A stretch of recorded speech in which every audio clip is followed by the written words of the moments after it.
Layne, welcome to the podcast, and shout out to our mutual friend, Dr. Gabrielle Layne, for introducing us. I'd love to jump right in by starting off with something that I feel that I've really learned from your content that you hammer in all the time. And that idea is that weight loss is actually pretty straightforward. And a lot of people who are overweight actually do, over the course of their lifetime, end up losing a significant amount of weight. The problem is that 95% of them will gain it back, and sometimes even more. What do you feel, as we start off with, what do you feel are some of the top myths, lies, or mistakes that hold people back from being in that 5%?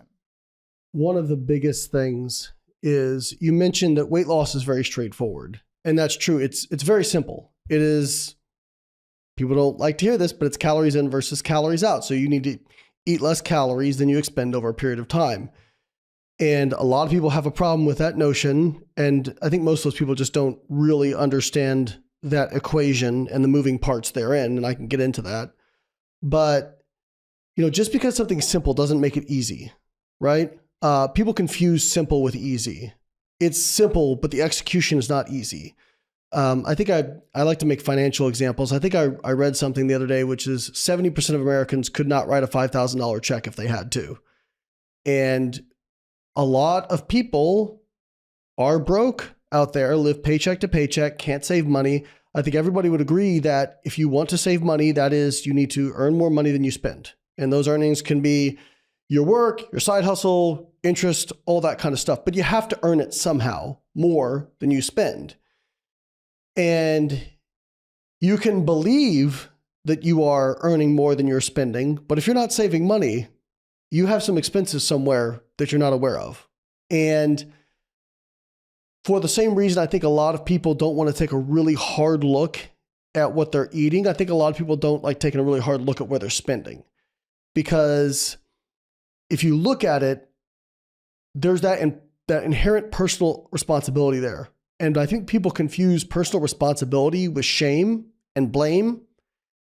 And I think if people could just pull back and just look at it as data and understand that this stuff is a lot more complicated than just willpower. Because I heard somebody say one time, was like, well, I would never hire a fat person because they're lazy. And I'm like, are they though? Because we have this example of people who have excess body fat, but they're great at a bunch of other things, or they become very successful in other ways. So that doesn't necessarily translate. Just like, for example, I personally have been very successful competitive powerlifting. I've won a world championship. I set a world record in the squat. I've had a very successful entrepreneurial career, very successful academic career, but I've been divorced twice, right? So I've had some struggles in personal relationships, which, okay, I'm not lazy, I'm not stupid, but there are some habits and behaviors that get all wrapped up in this stuff. This isn't just as simple as, okay, well, you have this information, and so now just go do it. It's not that simple. People like to think they make decisions based on logic, but most of us don't make decisions based on logic. We make decisions based on emotion. Emotion is a lot more powerful for people than logic. And when you can peel back the blame and shame that people place on themselves for whatever that maybe not going exactly right in their life, in this case, being overweight, and you can just look at it objectively. I like the quote, which is, people tie up blame and responsibility. We want to make whoever's fault it is their responsibility to fix it, right? And you can transfer this across many different things. But the reality is, it's always going to be personally responsible for you to fix it. Like, no matter what happened to you, it's going to, because people want to argue, well, it's the food companies, it was the government, doesn't matter. The government is not going to be able to legislate anything that's going to change your life right now. That's you. So getting back to your original question, when we look at, okay, who are the people who actually lose weight and keep it off? There are a few different characteristics that pop up very consistently in the literature. The first is they practice some form of cognitive restraint, right? So that can be calorie counting, can be doing low carb, intermittent fasting. You're using some form of restraint, basically to help you eat less, right? But what I always tell people is you get to choose whatever form of restraint you like. There's a bunch of different methods out there. And so you get to choose what feels the least restrictive for you, which I think is important because, we've all heard people say, well, I did intermittent fasting, didn't even feel like I was dieting. Or I did low carb, didn't feel like I was dieting. For me, I do flexible dieting, which is I just track my intake and I allow myself to eat foods I like as long as I get enough fiber and those sorts of things. And for me, that's easy. But not everybody's different. And if you look at the literature, no one consistent diet stands out as better than any other in long-term weight loss. They all are kind of equally bad. But when they stratify them for adherence, meaning regardless of type of diet, least adherent to most adherent, it's a linear effect of weight loss. So if you basically the best diet is the one you can stick to, right? And be adherent to consistently. So therefore, would the opposite be true? The more complicated you make your diet, the more rules that you have, the more likely you are not to be able to follow that over the long term. And if your goal is sustained weight loss, you're setting yourself up for failure. Yeah, I always tell people, think about like the way you're eating now. Can you see yourself doing that 2 years in the future, 5 years in the future? Because if not, you probably need to rethink your plan, right? Because the research says you're gonna put it back on. Like you have to maintain those habits and behaviors. I'm not saying you have to eat like in a calorie deficit, like you may be able to raise your calories more, but you have to develop certain habits and behaviors. And getting back to that like 95%, the other thing to point out is none of the diets come out better in adherence either. In fact, there was a recent study, because a lot of people who are in intermittent fasting, they'll say, well, it's just easier to stick to. Not according to the research, at least not on average. Now, it may be easier for you as an individual, right? Just like for me, calorie macro counting is easier for me as an individual, but that doesn't mean it's easier for Susie, right? Or Bob. Like that's a very individual thing of what people tend to be able to adhere to better. So there's cognitive restraint, there's self-monitoring, meaning these people tend to kind of keep track of their body weights more often. Some people will say, well, the scale doesn't matter. It does. It is the most objective marker we have. Like obviously if you're losing fat mass, that is the most important thing. But if you're losing fat mass over time, the scale is going to change. Now, I do understand that the scale can be triggering for some people. Let's kind of leave those sorts of things out. The point is that if you're self-monitoring, it's kind of self-correcting, right? Like, let's say you're trying to save money. Well, if you're monitoring your expenses and if you're monitoring how much you're saving and you see you're not saving your target, you can adjust your behavior, right? If you monitor it, you can change it. But I think a lot of people like to sit in this space of la, la, la, la, la, la, la, and just kind of like throw Hail Marys and hope something sticks, right? And every once in a while you get lucky, but for the most part, like nobody changed their life just kind of haphazardly, just tossing out things and seeing what's stuck. So you got cognitive restraint, self-monitoring, exercise. That's one that probably is pretty obvious for most people. So of people who lose weight and keep it off for a long period of time, 70% of them exercise, over 70%. Now, the reason exercise is important for long-term weight loss is probably actually less about the calories you burn during exercise, which really, unless you're doing like hours and hours of exercise, it's hard to burn enough to really make a big difference in weight loss. But the differences are you retain more lean mass. And even if you're like resistance training, obviously is primo for that. Like if you resistance train, you're going to retain a lot more lean mass when you're dieting. But even just regular like yoga, walking compared to sedentary cardiovascular stuff, that will still maintain more lean mass than somebody who doesn't exercise at all. And lean mass is important because typically when people diet, you end up losing, if you don't resistance train or exercise, people lose anywhere from like 20 to 40% of their mass that they lose from lean mass. Lean mass is your metabolically active tissue. And if you lose it, one, you're going to reduce your total energy expenditure, so you burn less calories throughout the day. But also, there could be effects on longevity. There's a lot of very strong data suggesting that past, age, like I think 60, your lean mass is very highly correlated to how much longer you live. So there's that, but also there's some evidence that your lean mass has a appetite regulation effect that they did. There was some refeeding studies, the Minnesota starvation experiment that was done during World War II, which for those who aren't familiar, they took conscientious, there's no way this would get passed in an IRB now, but they took conscientious objectors from World War II and basically starved them for 6 months. I think they had them eat it was like around 1,000 calories a day, right? Wow.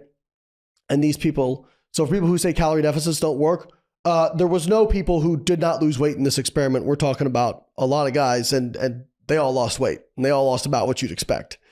So when you control what people eat, they lose weight. And then they refed them.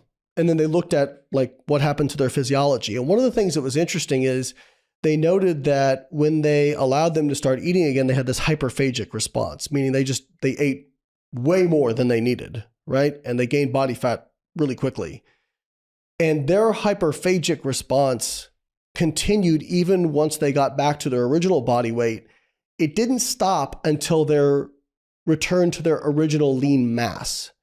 So as they're refeeding, their lean mass is coming back that they lost. Their body fat's coming back, but the body fat comes back on quicker. So they hit their original body weight at a lower lean mass, higher fat mass than original.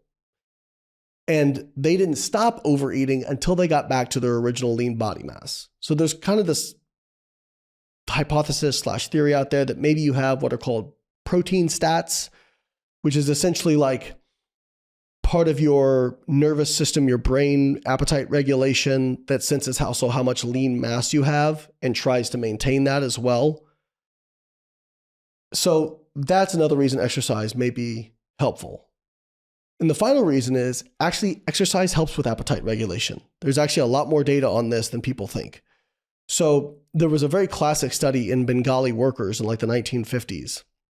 And they just tracked their intake and looked at their activity level. So they had sedentary, lightly active, moderately active, heavily active, like heavy labor job, right? And what they saw is from lightly active to heavily active, they just perfectly compensated their energy intake. They basically just ate more calories to compensate for the energy they were expending. And they maintained healthy body weight. Sedentary ate more than lightly active, and I want to say more than the moderately active group. I'd have to go back and look at the study exactly, but it was like this J-shaped curve, right? So when you're sedentary, it actually dysregulates your appetite. But when you're active, you become more sensitive to satiety signals. And people will say, well, don't exercise too much because it increases your appetite. Again, there's outliers, but on average in the research studies, if you exercise, yes, you do increase your appetite, but it doesn't compensate for the exercise you did. So for example, if you exercise 100 calories worth of energy expenditure, you might compensate by eating another 30 or 40 calories, but you're still netting out, a deficit out of that, right? So even though you're maybe increasing your energy expenditure by a couple hundred calories per day, your brain doesn't tell you need to eat more calories if you're going from sedentary to active. So that's one of the biggest reasons that I think exercise is so helpful for weight loss is its effects on appetite regulation, not because you burn a bunch of calories. That's another benefit, but I think the appetite side is much more powerful. And that's what we're finding now with these GLP-1 mimetics as well, is because for 4 decades, science focused on how do we increase metabolic rate? And we got nowhere. And then they focused on appetite.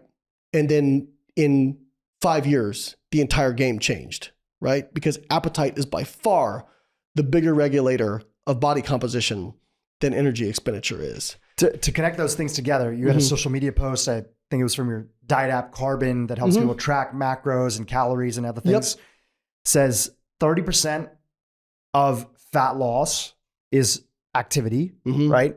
70% is nutrition. This is what you're talking about. Appetite being a big driver. And then tying it back to the opening question, 100% of long-term results is staying consistent with both of those things. Yep. Consistency. I always tell people the quote I read one time, and I forget where I read it. The magic you were looking for is in the work you keep attempting to avoid. Everybody wants a hack. They want a trick. They want something quick or something that feels easy. And I tell people, if you took all the time and energy you spent looking for a shortcut and just did the work, you'd be shocked at how far you got. And this leads to my final point about the 5% who keep it off. And I was reading a systematic review of successful weight loss maintainers. It was out of Oxford by a gal named Marie Spreckley. And so they didn't just do a quantitative analysis, they did a qualitative analysis as well, and interviewed a lot of people who lost weight and kept it off. And something that popped up that I hadn't seen before was most of these people said they felt like they had to form a new identity. And I thought about that for a while. And then I texted Ethan Suplee. Do you know Ethan? I didn't know about him, but only because I've seen some of your content. Yeah. So Ethan was a Hollywood actor who lost 300 pounds. And he was always just kind of the fat guy in movies, right? Like he was in Remember the Titans. He was in My Name is Earl. And now he looks like, a special forces, actor, basically. But whenever he puts up his exercise, like he'll put up posts of him exercising and he'll say, I killed my clone today. And I texted him, I was like, is this what you mean? Like you had to form a new identity. And he said, that is exactly what I mean. He said, because that person was inside of me and I had to kill that person. I had to be somebody else. And I think so many of us, and this, I'm guilty of this in other areas of my life. It's like we want our outcome to change, but we don't want to change the input. We want to get the result we want, but we want to do it while we drag all our old bad habits and behaviors behind us. And no, you have to jettison those things. Like you have to change. And it's like you take an alcoholic, right? If they get sober, or a drug addict, they get clean. You have to change everything. Your whole lifestyle is going to change. You can't hang out with the same people. You can't go to the same places. In this systematic review, they actually identified that their friend circle changed. And I think some people will see that and think, oh, well, they lost body fat. Now they think they're too good for everybody. No, but if it goes both ways.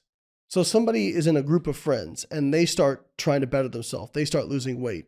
Now it activates the insecurities in that group, and other people go, oh, why are you doing that? Or can't you just enjoy this? Or I remember when I got into bodybuilding, even though I was already in pretty good shape, when I was, bringing my food somewhere, even though I'd still go hang out with friends, you're like, well, okay, is this really going to hurt you? Is this really going to do?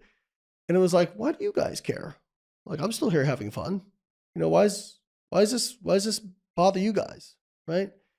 And then later you realize, oh, it's because it makes them feel bad about themselves. Same reason that, when people go out and they drink alcohol, they're like, well, you can have a drink or you can have a drink. But if they're drinking, they won't have one when they're drinking by themselves, or a lot of people won't. And it's funny because I do enjoy alcohol in moderation. And I'll tell people if I want a beer, I have a beer. I don't care if somebody else is drinking. If they don't want to drink, I still can have a good time with them. You know what I mean? Like, why do you need somebody else to be doing the thing that you do? And I think a lot of it, boils down to our own inner insecurities. And so you get that, but then also if you're going and you're spending your time, you're exercising, you're getting consistent with your diet, you're just not going to have as much in common with the people you used to be around anymore. And I think it's just going to be a natural kind of why your friend circle changes. And so I heard this quote, I think it was Robert Downey Jr., and I think he was on Oprah. And I've only heard the segment, so I might butcher it a little bit, but he was talking about his drug addiction, and he said, it is not that difficult to get past these seemingly ghastly problems. And Oprah was like, wait, you're saying it's not difficult? He goes, no. What's hard is to decide. And that really stuck with me because I think a lot of people, once they flip the switch, they go, man, it really wasn't that bad. It really wasn't as bad as I thought. Ethan says it. He said, I was talking to him on the phone. He's like, I did a ruck yesterday with a 50-pound rucksack. And that was really hard for like 2 hours. And then I think I used to wear 6 of those every day, 24 hours a day. So no matter how hard that 2-hour ruck is, or no matter how hard my exercise session is, it's nothing compared to how hard my entire life used to be.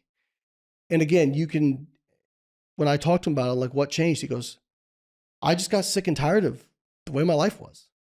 My brother was addicted to meth. A lot of people don't even know I have a brother because he's not on social media. But he's doing much better now. But he went to jail. And I asked him one day, probably about a year ago. I said, "What was what changed for you? What happened?" And I said, "Was it going to jail?" He goes, "No." He goes, "I just woke up one day and I realized I lose everything. I get a job and I lose it. I get some money and I lose it. I get a relationship and I lose it. And I just got sick and tired of losing." And I really do think at some point, if you're approaching this as, well, I just want to lose a few pounds. Oh, well, I'd like to get in shape. It has to become, it really does have to kind of boil down to, this is too painful for me to stay this way. And no matter how uncomfortable this is, it is more comfortable than staying here. But I think a lot of people, it's like, man, I wish I could show people the comparison. Like Ethan was saying, let me put you in this body for 24 hours and let you feel how that feels compared to how you feel right now. And you would be probably tripping over yourself to do the work it takes to get there. But I think a lot of people don't trust the process. And I talk about this with entrepreneurship, but it really applies to anything. The difficulty, I think, one of the main difficulties of being an entrepreneur is you can do all the work, you can do everything you're supposed to do, and you may still not get the outcome you want, right? So you put in work with no guaranteed outcome. Now, a lot of people are willing to put in the work when they have, well, if I do the work, I get my paycheck every 2 weeks and I'm good, right? The reality is they could be fired at any time and, but it feels safe. A lot of people have a hard time doing the work when there's no guaranteed outcome.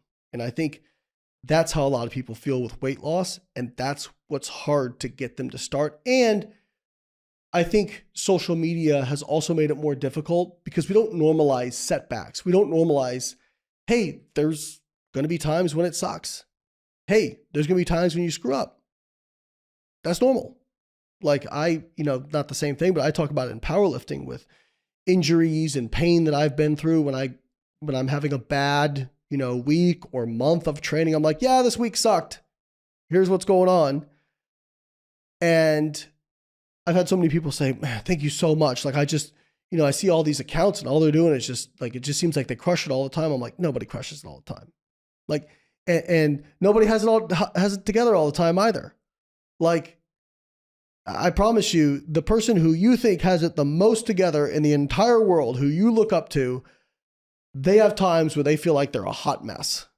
And I just think if more people understood that and allowed themselves to balance personal responsibility without shaming themselves, the game would change.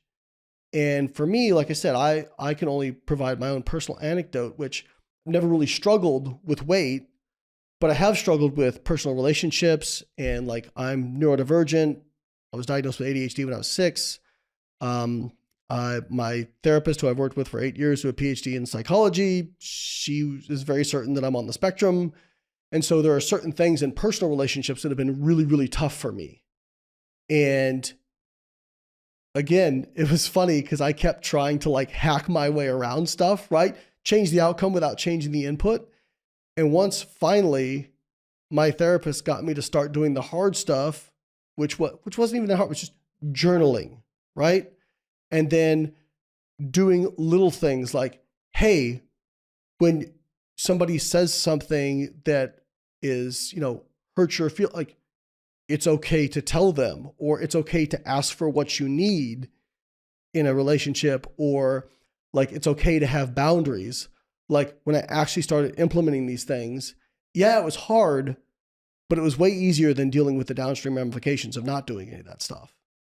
And so for me, again, staying the same got more uncomfortable than actually making those changes. And I think that is at the core of a lot of this stuff. I realize I just dumped a lot on you. No, it's all great stuff. Yeah. I'm going to pull on a few threads that you talked about. The first one that I want to pull on is I want to zoom out for a second. You mentioned that with willpower, it's not so straightforward. Mm-hmm. There's a lot of nuances that are there. I think a lot of my audience in particular, they're used to hearing people come on this podcast and say things like, yes, calories matter, and you're going to lose weight when the amount of calories you burn or the amount of calories you eat is less than what you burn. So they've heard that. But they've also heard a lot of those same people say it is more complicated because there are things that are going on in our environment that play a role in why people, more than other countries, uniquely gain a lot more weight here in America. And I want to get your thoughts on that. You mentioned, the government can't come in here and like do something and solve your problems when it comes to like weight loss or other things. And in a compassionate way, I'm asking on behalf of myself and my audience, they're looking around the rest of the world and saying, it seems like America is uniquely complicated in a way that maybe other countries have to struggle the way that we struggle to not get severely obese. What are your thoughts on that? I think there's a lot of things that play into that. I mean, America is very much the like, we make it bigger, we make it better, we make it more fun, right? And that goes for food too, right? Like we love big portion sizes. So zooming out, we live in a society where we have free access to very inexpensive, very tasty, very calorie dense foods. It's really that simple. And we don't have to do a lot of energy to get it. Okay. People don't like the simplicity of that, but it really is that simple. Well, our brains are hardwired for appetite regulation from tens of thousands of years ago. They're not hardwired for free access to very energy dense, very hyper palatable foods. And let me just give you even an example. We had ultra processed foods 50, 60, 70 years ago, but people weren't obese. Why? Well, you still had people who were doing pretty active jobs. At least if it wasn't heavy labor, they were still like standing or moving around quite a bit, right? You didn't have Zoom, you couldn't just sit at a desk all day. And also, if you wanted a hyper palatable food, cakes, cookies, ice cream, you had to go to a specific place to get it. You couldn't just like, oh, you're filling up your car with gas? I'll just pop in and grab a bag of M&Ms. No, you didn't have that option, right? Like you had to walk down to the bakery, you had to drive down to the bakery. There was physical limits to your access to these things. Now there are no physical limits because you don't have to leave your house. Look, you literally don't have to leave your house. You can just, if you work online, you can sit at your desk all day. You can DoorDash, Amazon, all your food, Uber Eats, and you can have whatever you want. All the tasty, hyperpalatable food that you want. And you don't have to work for it at all in terms of like actual, physical energy. And our brains just aren't, but they're not evolved to be able to handle something like that. And so even if you look at Europe, right? Honestly, what it takes to get ourselves back into line with appetite regulation is not that much. It's really not, because in Europe, what do people have to do more of? People don't drive as much. They walk to places, they take the train, they like to go down to cafes, portion sizes are much smaller. And so just those small barriers right there drastically reduces the incidence of obesity. Now, again, that's partly a cultural thing, right? Like if you've gone to Europe and you've eaten at a restaurant, you don't get real big portion sizes, right? Like I was in Greece last year and I never the portion sizes were very reasonable, what they bring over there. But you go to America, and this is kind of I always tell people, like, eventually the responsibility falls at your feet. You have to take responsibility for it. Because people will go, well, couldn't we get the government to legislate, portion sizes or whatever it is? Yeah, I guess you could, but then what's your hard limits to that? Like, because, a little small thing of cheesecake is more calories than a bigger plate of pasta. So how are you going to regulate that? It's going to be a certain amount of calories per meal. Who's going to enforce it? You're going to have to create a government entity to regulate it. It's like one of my favorite quotes is, there are no solutions, there are only trade-offs. So let's say even today, you could take a magic wand. I'm going to take out we're just going to ban ultra processed food, right? We're going to put hundreds of thousands of people out of work. What about them? Right? So what I tell people is listen, it's kind of hard to put the bullet back in the gun once it's been shot.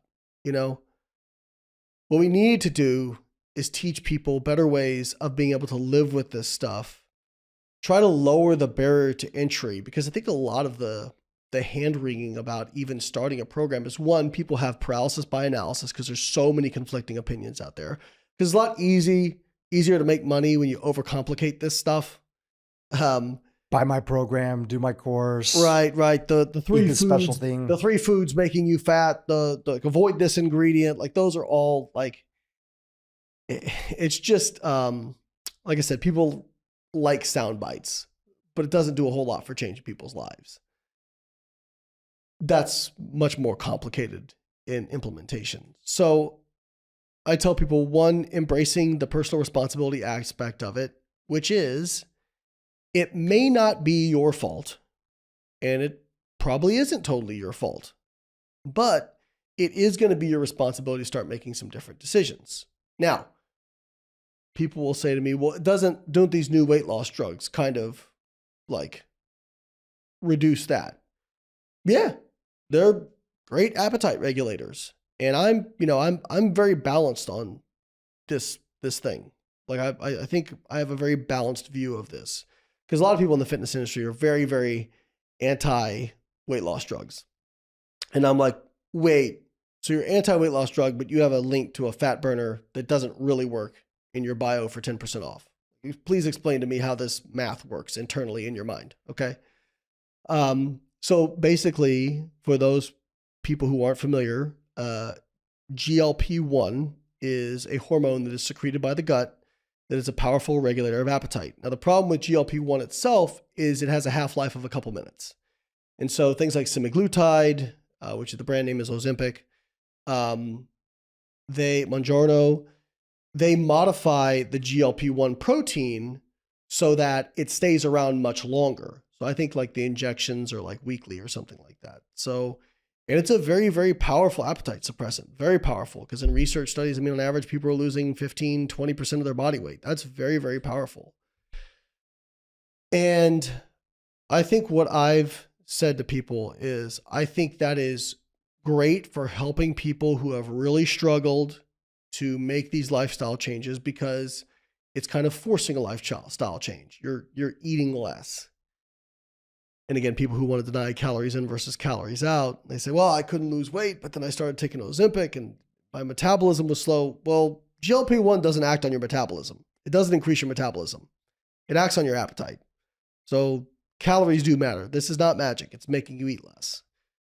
Now, I think where the blame from fitness culture and whatnot comes in is, well, you could just eat less not taking this. Sure, but this makes it easier to eat less.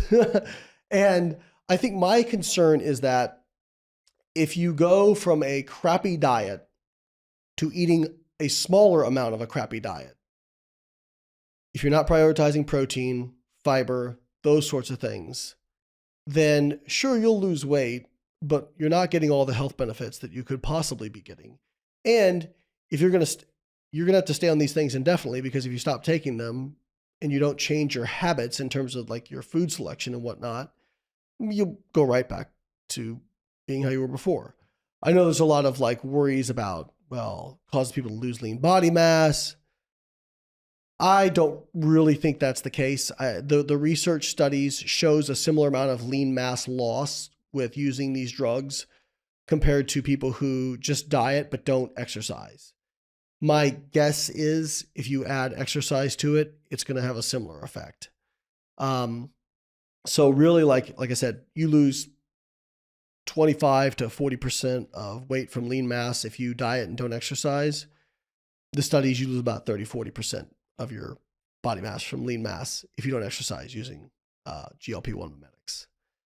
So I think on balance, they're a positive, but I would just encourage people to not just take the drugs, but also like work on changing their lifestyle. And I see this as like, here's some training wheels so that you can ride a bike one day, right? So that, because a lot of these people, especially if they've tried a bunch of different diets and they seem to maybe lose it for a little bit, but then they put it back on. If they have some consistent results for a time, then you can get some buy-in, right? And maybe it helps them long term. Any thoughts as to why some people have good levels of appetite control in relationship to, let's say, like their production of GLP-1? And for some people, it genuinely maybe seems broken, missing, or out of whack. I don't know what the proper term is. Yeah. But seems to be for some people. I don't know. There's been people that have been on this podcast that have said maybe they're not making as much. Maybe there's a functional deficiency. Any thoughts on that? So I took a course specifically on appetite in graduate school, and I left that course going, we know nothing. It is incredibly complex. There's probably more than a dozen different hormones at play, multiple neural inputs. There's crosstalk between adipose tissue and the brain to adipose tissue. There's this hormone makes a difference, but only when this hormone is present. And if it's too high, then it doesn't make a difference. Like, it is very, very complicated. And what causes that dysregulation, I'm a big fan of the biopsychosocial model of most things. And I think we have really focused on the biology of stuff and haven't focused as much on the psychology and sociology of this problem as well. So hunger makes a difference, yes. But also some people don't lose weight using GLP-1 mimetics. Some people don't. People eat for a lot more reasons than just hunger. Like think about the last time you were actually really hungry, right? I think I was really hungry yesterday when I was on the plane and I was waiting to land. But before that, it's probably been weeks since I actually like felt real physical hunger, right?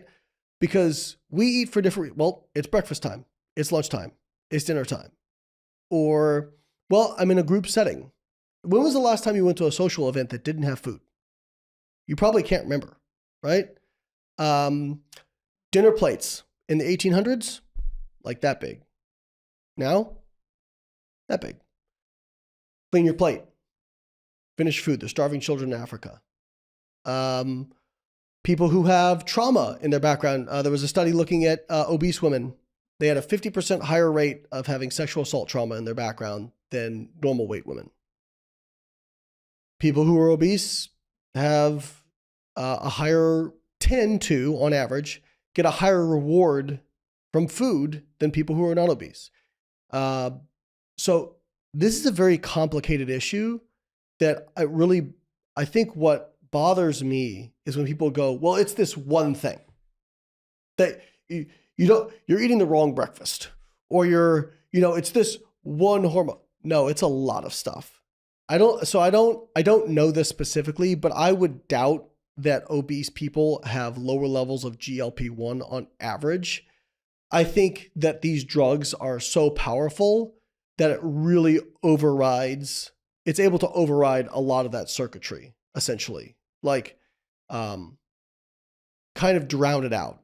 And what a few people I've talked to anecdotally have said to me when they took GLP-1 mimetics is they said, it stopped the food noise in my brain, or it calmed down the food noise. I stopped thinking about food so much. Like for me, I don't usually get excited about food. Like I like food like anybody else, but I'm not like somebody. I mean, I know people who are like, oh man, we're like, if we're going to LA, we got to go to this place and we got to go to this place. We got to like, I'm like, okay, where's close for lunch? Oh, I go here. Right. Like I'm not like that, but some people, they have that food noise is screaming in their brain all the time. And is that caused by a hormone? Is that caused by the way they were raised? Is that caused by trauma response? All the above. And it's probably a different milieu for each person. And so, again, I'm going to use an Ethan Suplee quote. He goes, we have spent a lot of time worrying about who started the fire in the house instead of just getting the hell out of the house. Like, there's all that we can figure out who started it later. But like, if the house is on fire, get out of the house. Like, just start making some positive changes.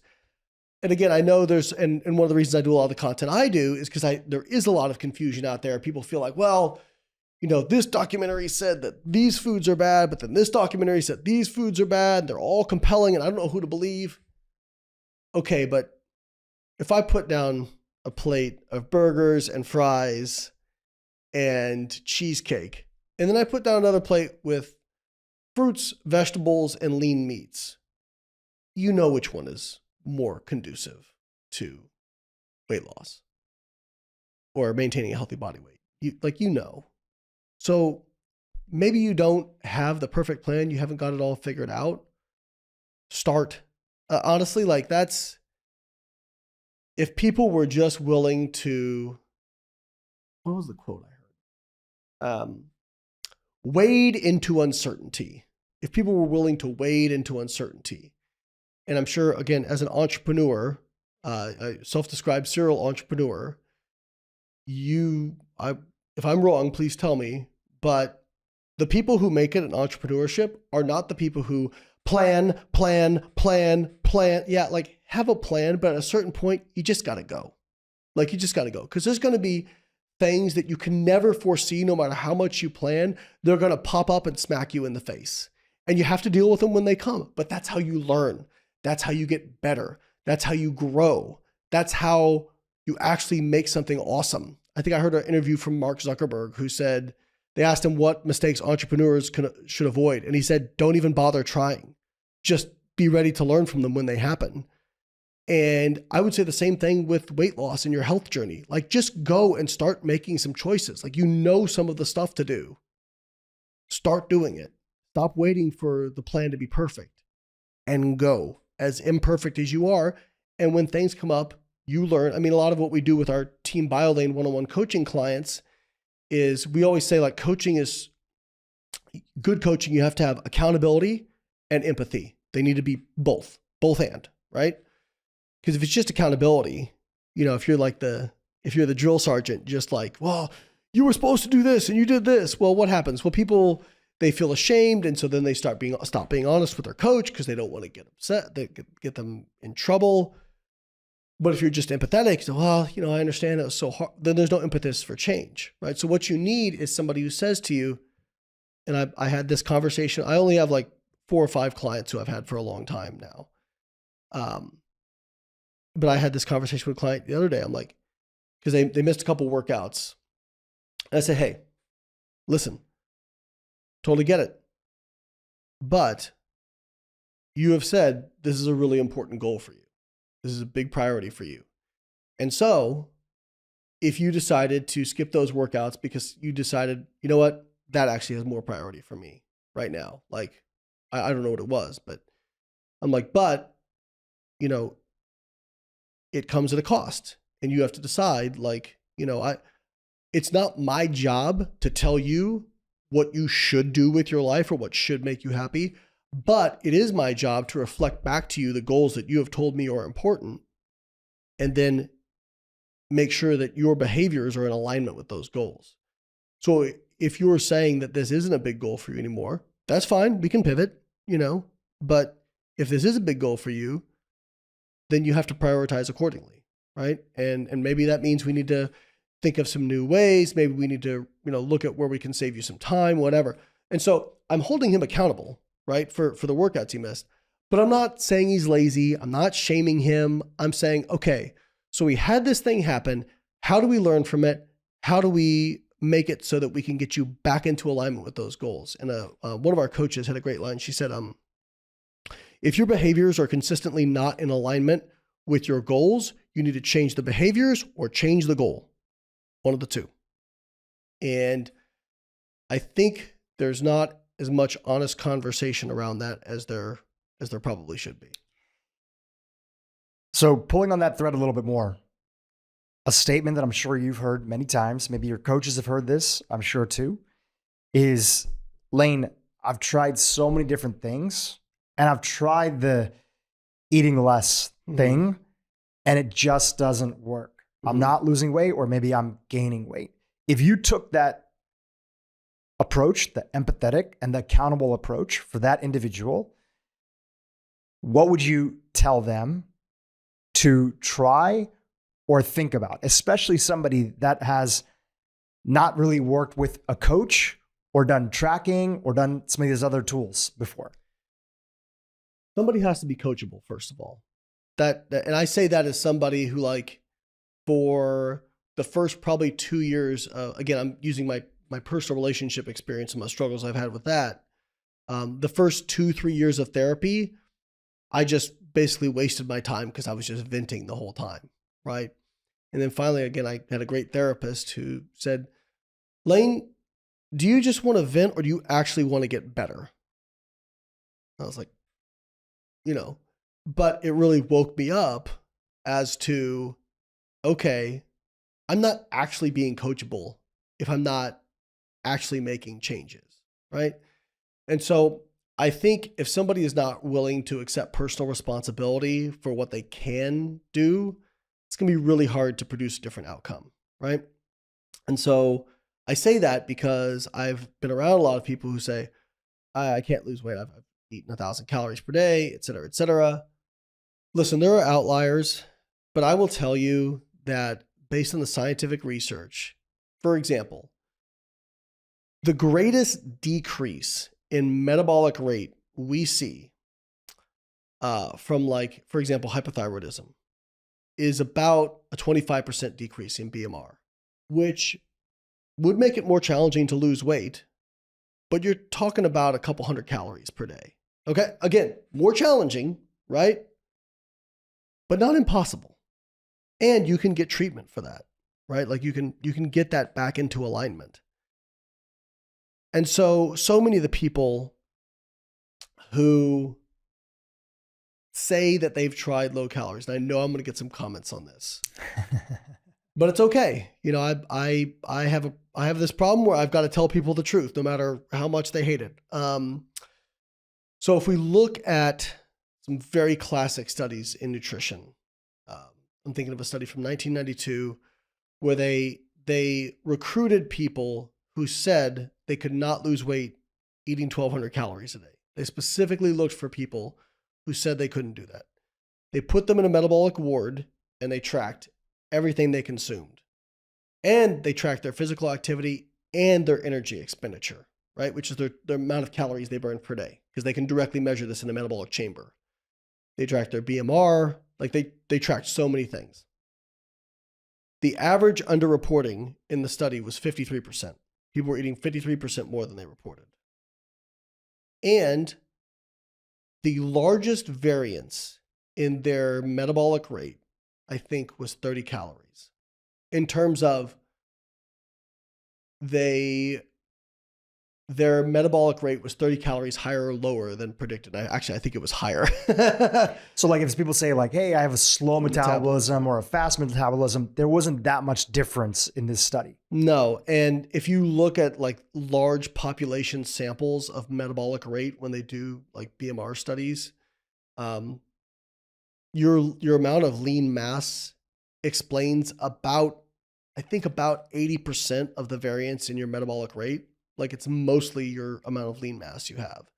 Some people have slower metabolic rates. Some people have faster metabolic rates. But again, the biggest variance we see is like maybe 100 calories, maybe 200 calories at like some of the biggest outliers. There's not one person that's burning 1,000 more calories or 1,000 less calories that's out there on average. Not metabolic rate wise, not BMR wise. And so it's important to distinguish BMR from total daily energy expenditure. So your BMR is basically the cost of keeping the lights on, right? Like it's how much energy you burn at rest, okay? Because then you also burn energy from physical activity, obviously. But that physical activity can fall into two buckets, purposeful and non-purposeful, right? So like I'm kind of a fidgety person, and I tend to pace a lot. Like if I'm on the phone, I'm never sitting down. I'm usually walking around. I'm not thinking about doing that. That just happens spontaneously. Or if I'm like putting up a post for social media, I'm always like pacing back and forth while I'm doing it on my phone. And so they've actually shown that people like that tend to be more obese resistant. So if they eat more, they tend to spontaneously increase their energy expenditure without even realizing it. Okay.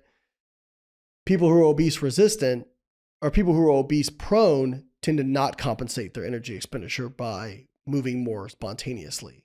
So people here move more and they get like upset because they go, well, I exercise so much or I do an hour. This is not something you can consciously control. In fact, this appears to be the biggest, in terms of calories burned. This is like the biggest lever that changes between obese and non-obese. So another classic study by LaVine, I think in 1995, New England Journal of Medicine, they overfed, so I may butcher the details of the study, but the overall message is correct. So I believe they overfed people by 1,000 calories per day for, I want to say, 6 or 8 weeks. And they looked at how much body fat they gained. And the spread was something like, the average was something like, I want to say like 5 or 6 kilograms, but the spread was 0.8 kilograms to like 8 kilograms. Okay. The person who gained 0.8, even though like if you did the calories above their maintenance, they should have gained like 4 or 5 kilos of fat mass. They spontaneously increased their physical activity so much it almost completely offset what they were eating. So that would be an example of an obese resistant phenotype that we talk about. Again, tend to be pretty fidgety. They tend to pace a lot. And what's interesting too is if you diet and lose weight, your body compensates by really reducing your spontaneous physical activity. In fact, a lot of, you said your demographic, a lot was, like women in their 40s and 50s.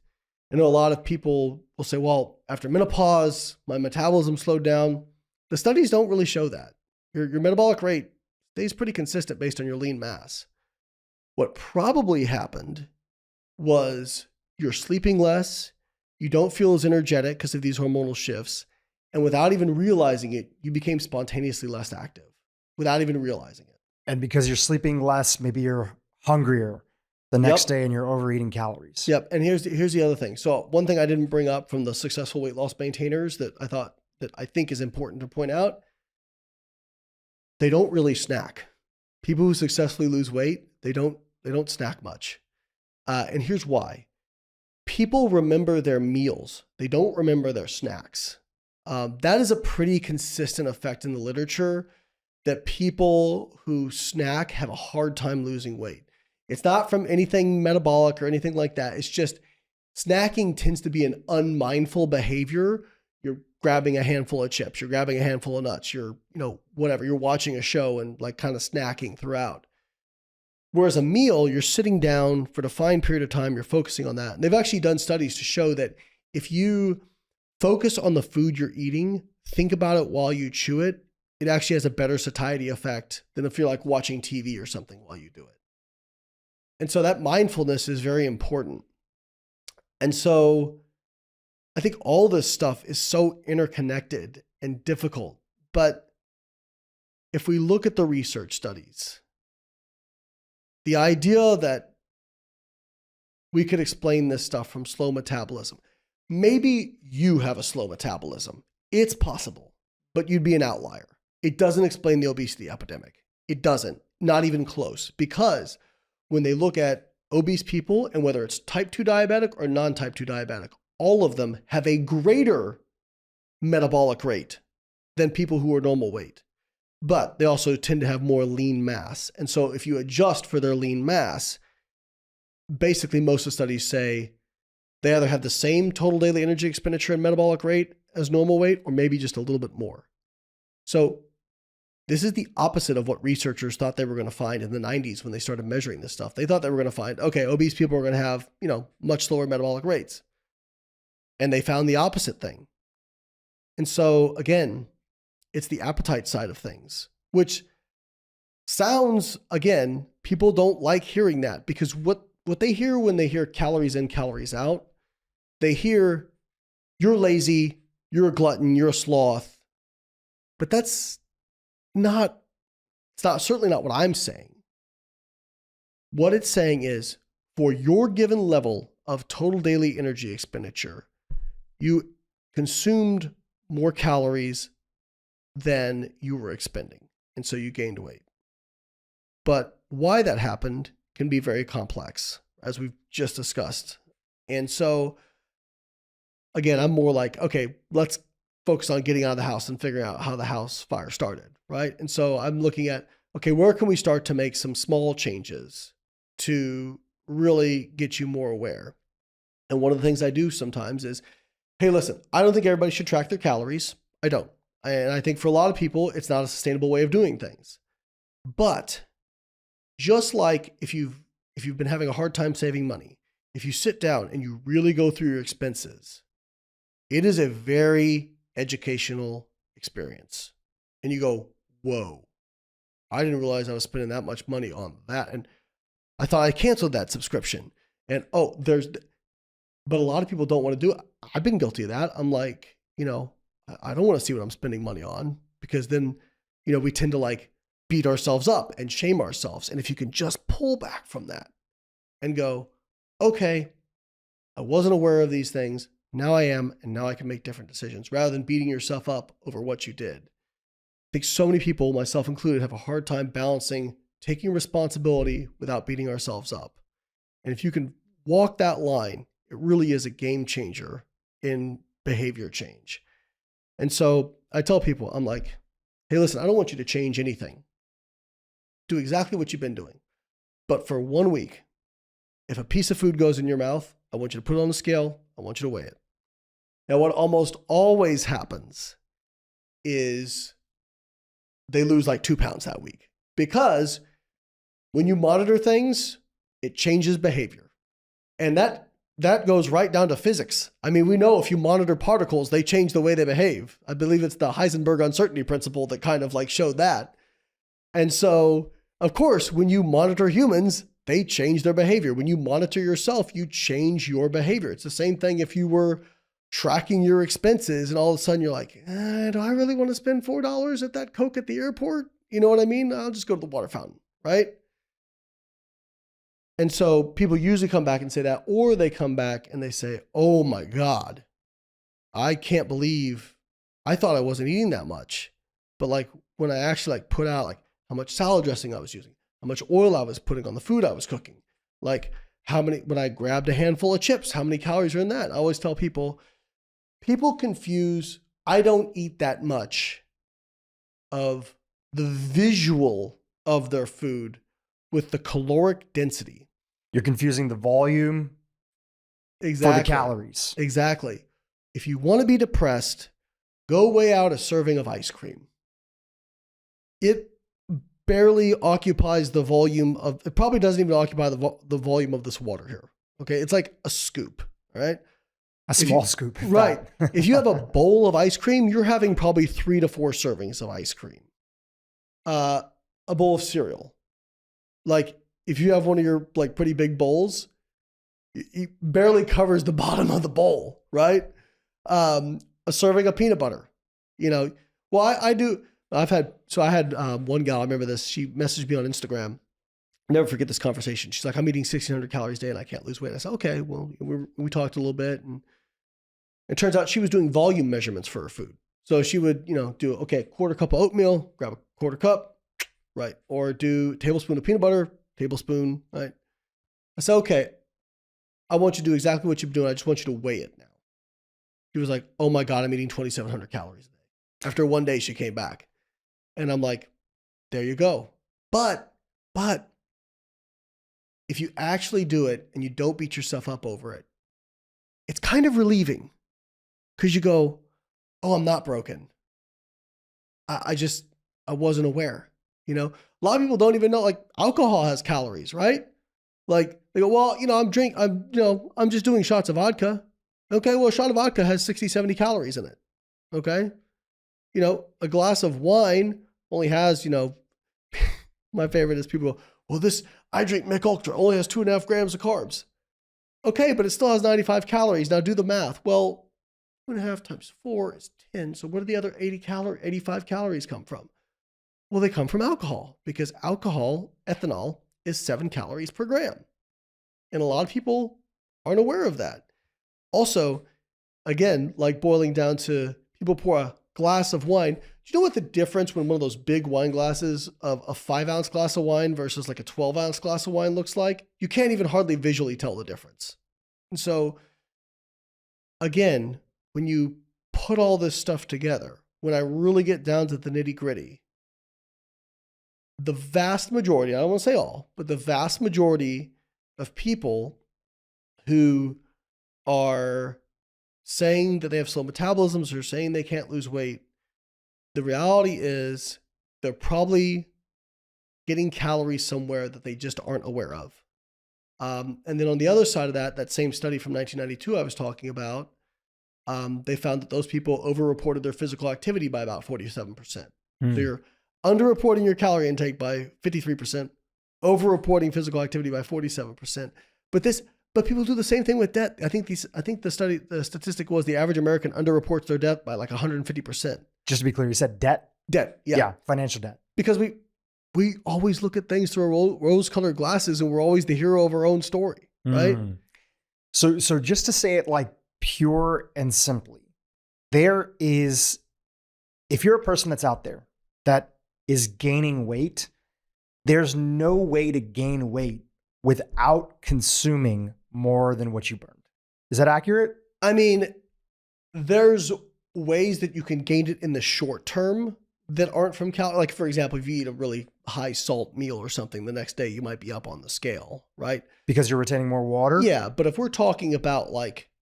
the long haul. So, for example, our app, one of the things we do is we use like rolling averages of body weights. We don't just use like isolated data points. We ask people to like weigh in every day if they can. Because if you've ever weighed in every day, like your weight fluctuates. Even if you're doing it first thing in the morning after you go to the bathroom, like it bounces all over the place. I know my body weight, well, I can fluctuate easily within a 5-pound range, even weighing in the same time every day, eating similar foods. And so a lot of people don't realize that. And so that's another thing where they say, well, I ate in a calorie deficit, didn't lose weight. Well, no, you weighed yourself on a Sunday when you were really light for whatever reason. And then a week later, you weighed in again, maybe after you had a big meal the night before at a random time of the day, and you were up 2 pounds. When if you'd been tracking like your body weight throughout the course of the week, your average was probably down, right? But since you weighed in at this random time, like I've had people like, they don't realize that like, yeah, when you eat during the day, you gain body weight over the course of the day. Like some people don't realize that.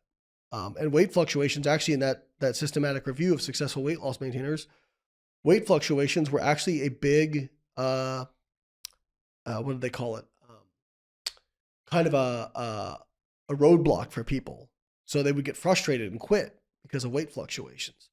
And so what I tell people is if you weigh in every day, at first it may seem like really frustrating, but over time, if you're taking the average week over week, your averages from week to week are much more reflective of actual changes in body mass than day to day. Day to day is much more driven by fluid dynamics, but week to week, month to month is much more driven by actual changes in body mass.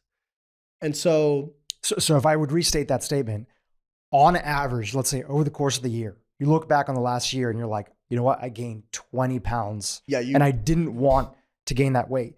There's no way to gain weight without consuming more calories than you burn. No. Not unless you got really big implants, muscle or otherwise, you know. The secondary component that I feel, I would like to say a statement and get your sort of opinion on this. You're also saying that there can be a lot of things that can impact hunger.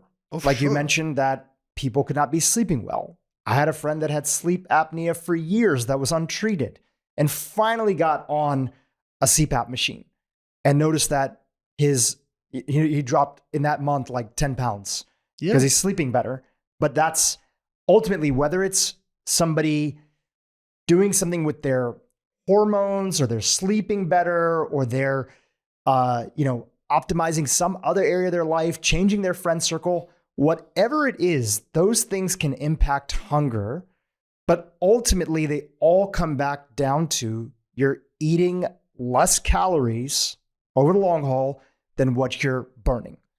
So is that accurate? Yes. So when we talk about calories, it's important to understand calories is truly a measurement of energy. Okay. So you're talking about the potential energy contained in the chemical bonds of food. All right. And the process of metabolism helps liberate that energy and allows your body to capture it and use it in chemical reactions in your body that drive everything in our body. Right. So these, what we take in on a daily basis are mostly carbons, hydrogens, oxygen, and our macronutrients, carbons, hydrogens, oxygens, and in the case of protein, nitrogens. But the nitrogen is either used for protein synthesis or it's excreted in urea. So really what I tell people is like, okay, you have these chains of carbons. Your body does something with them. Okay. So if you ingest these carbons, they don't flitter off into oblivion. Your body does something with them, right? And by the same token, your body is not going to just create carbons out of nothing. It had to get it from somewhere. So this notion that you can, like starvation mode, well, if you eat too little, your metabolic rate slows down so much and you actually gain weight.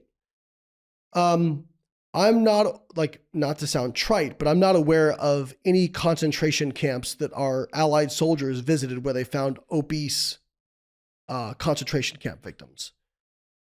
Because at the end of the day, if you are eating less carbons than you are excreting, you lose weight. And so like the end products of metabolism, people ask, well, how do you lose fat? Well, oddly enough, CO2 and H2O. That's the end products of fat metabolism. How beautiful is metabolism too, that it comes out like that. So you're expiring carbons in your breath and oxygens and getting rid of hydrogens and oxygens in your urine. And so if you lose weight over time, it's because more is coming out than is going in. It's really that simple. Now, how you get there is very complicated and difficult for many people. But at the end of the day, the mechanics of it is quite simple. Just like the mechanics of saving money are quite simple. But just because it's simple doesn't mean it's easy. And people will say, if somebody makes not very much money, it's hard to save money. For sure. But there's also people who make 6-7 figures who are dirt broke. And because this stuff is tied up in habits and behaviors. It is not just a simple, don't do that. Like, we don't have a knowledge problem. What we have is an execution problem. People, for the most part, they know the things they could do to change things for the better in many areas. But change feels very uncomfortable for people. And execution feels scary. Because, I've talked to so many people like, I'm just so afraid to start. What if it doesn't work? Or, even entrepreneurship, right? Like, what if I fail? It's going to happen 100%. Yep. Yeah. You start something, you're going to fail at some point. Yeah. But like, you get to learn from it. That's the beautiful part of it. And if you start a diet, you're going to fail at some point. You're going to have something that happens. You're going to mess up, whatever. It's okay. It's fine. Get back on the horse and figure out how to do it better. Figure out how to happen. Figure out how to. So I like your friend, right? A lot of people say, oh, well, sleep, it must impact your metabolic rate, whatever. Small amount. But here's what happened. It does impact your body composition. So sleeping less means you lose more weight from lean, or you lose more lean mass, gain more fat mass. Okay. Sleeping less means you gain more. Say that one more time. So there was let me be specific. So there was a study where they had people diet in a calorie deficit, either with sleep restriction, I think less than 5 hours a day, or like more than 8 hours a day. And they saw that the people who got plenty of sleep lost most of their mass from fat mass. The people who were sleep restricted lost like 50-50. So then when you consider there's also studies showing that one night of sleep restriction spontaneously caused people to increase their calorie intake by almost 500 calories in a day. Okay. Then you couple that with the fact that when you don't sleep well or you're tired, what happens to your spontaneous physical activity, do you think? You become much more stationary without even realizing it, right? So it's not one thing, it's both and, right? Like all these things come together. It doesn't have to impact your metabolic rate because it's impacting your subconscious physical activity, your energy intake, and the composition of the weight that you gain or lose. So when it comes to that stuff, like another example, so really like a problem solving area of, okay, he had sleep apnea, got it fixed, boom, all of a sudden things start clicking, right? I had a client who, he's a hedge fund manager, so he has a very stressful job. And at this point, he was binge eating pretty much like every single day. And he was really hard on himself. Like he would be like, man, I'm such a piece of crap. I was like, first of all, you're going to stop talking about yourself that way because it's not helpful. All right. It's not helpful. We were going to look at this as, okay, we are a batter and we got struck out in a curveball. So we're going to figure out how to hit a curveball, right? We're not going to say I'm a piece of crap. We're going to figure out how to hit curveballs. And so for him, he found that when he got home from work and he'd had a stressful day, if there was anything at home that kind of set him off, kids acting out, whatever, he ended up, kind of overeating on stuff. I said, okay, so we're going to do some simple actions. First thing is, if you've had a stressful day at work, when you're on your way home in the car, I want you to say it out loud. I want you to say it like verbally out loud to yourself. I've had a rough day. This is when I usually binge eat. So just call it out. Because again, monitoring changes behavior, right? So he did that. Said, okay, let's make sure. So we got him getting a meal service, right? So this guy had done very well for himself. So we got him first doing frozen meals, and then he actually had a chef come in and make meals. I'm like, we're going to have meals ready so that when you are feeling like eating, or you are hungry, you have some options that are ready to go that are much more conducive to your goals, right? So we did that. Then what were you getting into? Okay, the kids' food, right? All right, let's just put that stuff in I'm like, do you have a pantry that's like a walk-in? He's like, yes. I'm like, can you put a lock? Do you have a lock on it? He's like, yes. I'm like, just lock it.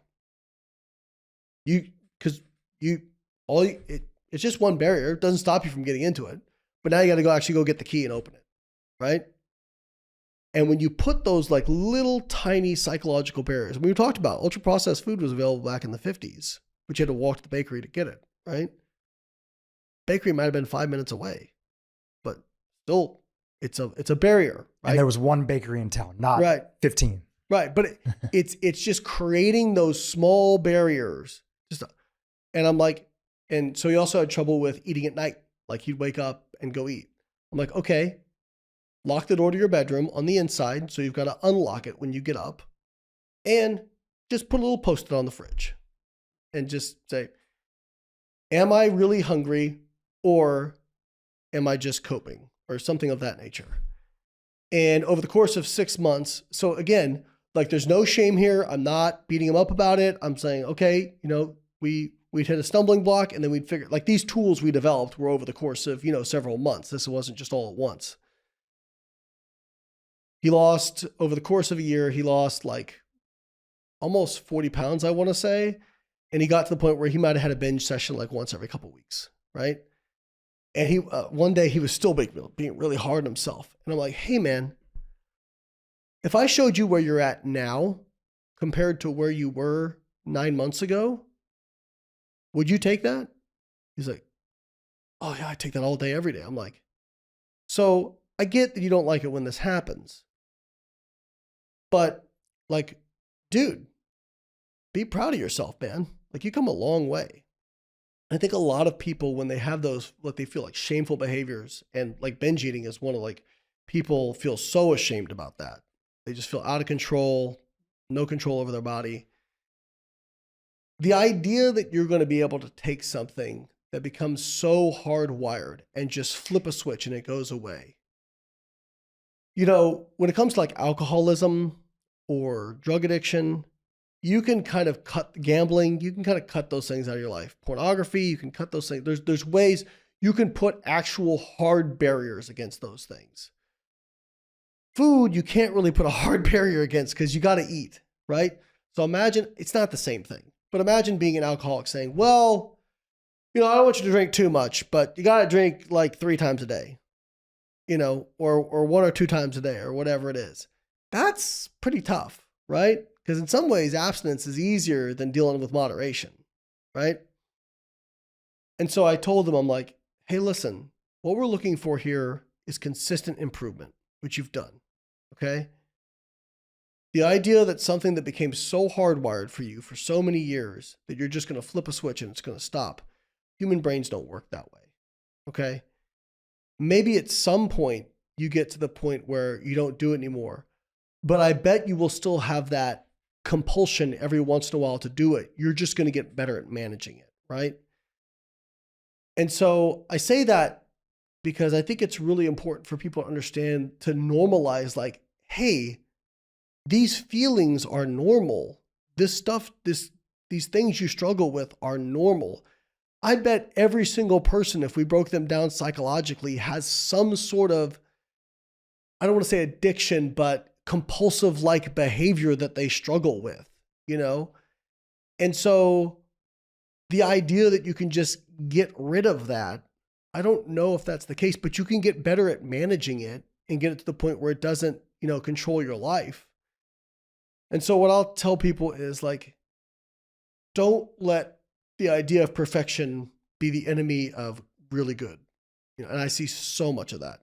Just like, don't let perfection be the enemy of good. I want to pivot for a second. I think for a lot of our listeners who might have seen some of your content online, especially on social media, because social media is the stuff that typically goes more viral and gets reshared. They've seen you be critical of even some individuals that have been on this podcast before and have your interpretation of what you feel that they got right or mostly what they got wrong. And they're listening to you right now and they're hearing you say a lot of words that show a deep level of empathy, understanding, not beating yourself up. Going back to my original question about this idea of what are some of the common things that trip people up. If you would summarize in sort of totality the people that you've been critical of or the statements you've been critical of, what are some consistent themes of that content that you've seen out there and why you've made the videos that you've made? I think one of the big themes is kind of like the inclination to offload personal responsibility. It's the government made you fat, or the food companies did this, or it's your metabolism, or it's this toxin in the food supply, or whatever it is, right? That may feel good ego-wise in the short term, but it's very disempowering in the long term, because if you weren't in control of the bad thing that happened to you, then you aren't in control of fixing the bad thing that happened to you, right? But if you can really embrace the idea, I think Jocko Willink says responsibility is freedom. And it is, because you have, this is what my therapist had said to me about some of the sort of more toxic behaviors that I had adopted in friendships and romantic relationships. Was she was like, yes, this is your responsibility to accept your role in these things, but it also means you have the power to change it. Like, you can change these things. And I think that's where I want people to really listen to. And again, the reason I've been so passionate about calling out misinformation is I do feel like, one, the disempowering part of it. Two, people, when there's so much misinformation, always has unintended consequences. So, for example, I'll give you a great example of this, right? Somebody might say, don't drink cola because it has high fructose corn syrup. Fructose increases de novo lipogenesis in the liver. It's going to give you liver disease, and it's going to, it's going to like cause you to be fat, independent of calories. And it's like, do I think drinking cola is a good idea? No, I don't, because it's very non-satiating. It's very calorie dense, and it's a large component of calories in the American diet. So no, I don't think it's a good idea. But when you say things like fructose is toxic to the liver, now people stop eating fruit. So, because how can you say fructose from cola is different than fructose from fruit? Because it's not different. I mean, there's fiber in fruit, which is a benefit. And so you have to be careful about how you couch this stuff. Like, I think it's important to give the appropriate context and nuance. Like, hey, cola isn't good for you, but it's not because of like de novo lipogenesis. It's because it's calorie dense and it doesn't activate any sort of satiety in your brain. Like, liquids aren't satiating. They've shown this repeatedly. And so, what people will say to me is, well, isn't their message fine as long as it gets people to stop eating ultra processed foods? Or I'm like, yeah, I get what you're coming from. It's like, okay, it's kind of a Machiavellian, the ends justify the means, but that's not what people necessarily internalize out of that message. Or another one is, I make a lot of content dispelling myths around artificial sweeteners and, diet soda. And I'll give that data. And they'll say, well, people should just drink water. Like, isn't it like they're just trying to encourage people to drink water? Yeah, but what you actually do is you raise the barrier to entry for some of these people, right? Because some people go, man, I can't ever imagine not drinking soda. And if diet soda is just as bad as regular soda, I'd rather just have regular soda. So again, going back to this earlier idea, the more complicated and the more rules you add to yourself, the less likely you're going to be consistent over time. So you feel that these individuals are stacking up more rules. Yes. And now people just throw up their hands and they say they're going to higher barrier to entry. And here's the thing I tell people: have guidelines, don't have rules. So, for example, a rule of I don't eat sugar. Okay, that might seem like a good rule, but then again, what are you going to do about fruit? Because fruit has sugar in it. But every study we have on fruit intake shows positive metabolic health benefits. Positive on body composition, positive on longevity. You can't reconcile those two things, right?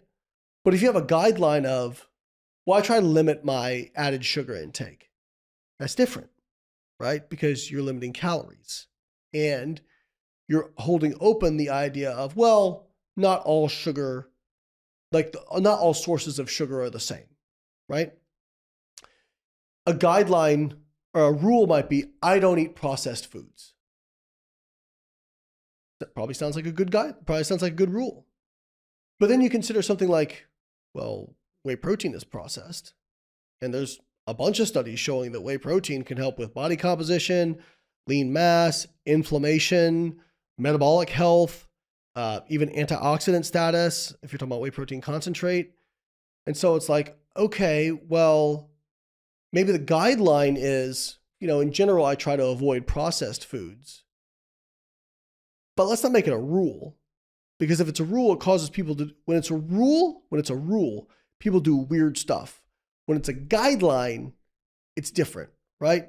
And so, I mean, I have even put this in, I do this for people, right? Like people I go into business with, or even like right down to like somebody I might go on a date with, I'm like, okay, well, I don't know. For example, like maybe I'm on their Instagram and they're taking a lot of selfies in a certain kind of way or whatever. Okay, I don't want to make a rule that like, all right, I don't date people who do this kind of thing. Because people are more complicated than just one thing, right? But a guideline of, well, people who do this behavior usually have these other behaviors, but let's peel back the onion and see. You know what I'm saying? Mm-hmm. Well, same thing here. Okay, well, while, yes, in general, eating less processed foods is probably a good guideline, maybe there are situations where it doesn't warrant that, right? And so, yeah, I just think when people make up too many rules, and again, like if you watched every Netflix documentary on food, you're left with basically like licking ice cubes and trying to photosynthesize, so I just feel like the barriers to health feel very high to people when in reality they're actually pretty low in terms of what you've got to do. I tell people like you can boil it down into like kind of 6 things I think that you would get like most of the benefits, like maintain a normal or lean body weight, exercise, limit alcohol, don't do hard drugs, don't smoke, get enough sleep, and manage your psychological stress and mental health. And like if you did those 6 things, and I'm not talking about perfectly, I'm just talking about like, 95% of the time. Like I'll give you an example. Speaking of the sleep thing. So I talk a lot about sleep and the risk of injury. So there was actually a study done looking at like 4 hours sleep versus 8 hours sleep, and showed a 240% increase in the risk of acute injury in people who were sleep deprived. I had somebody say, well, I slept bad last night. Should I skip my workout? I go, well, how do you usually sleep? Like, well, I usually sleep like 8 or 9 hours. I go, you're fine. Like, it's more about what are you doing overall, right? Like, what is your overall lifestyle and recovery? Ben Carpenter actually had a great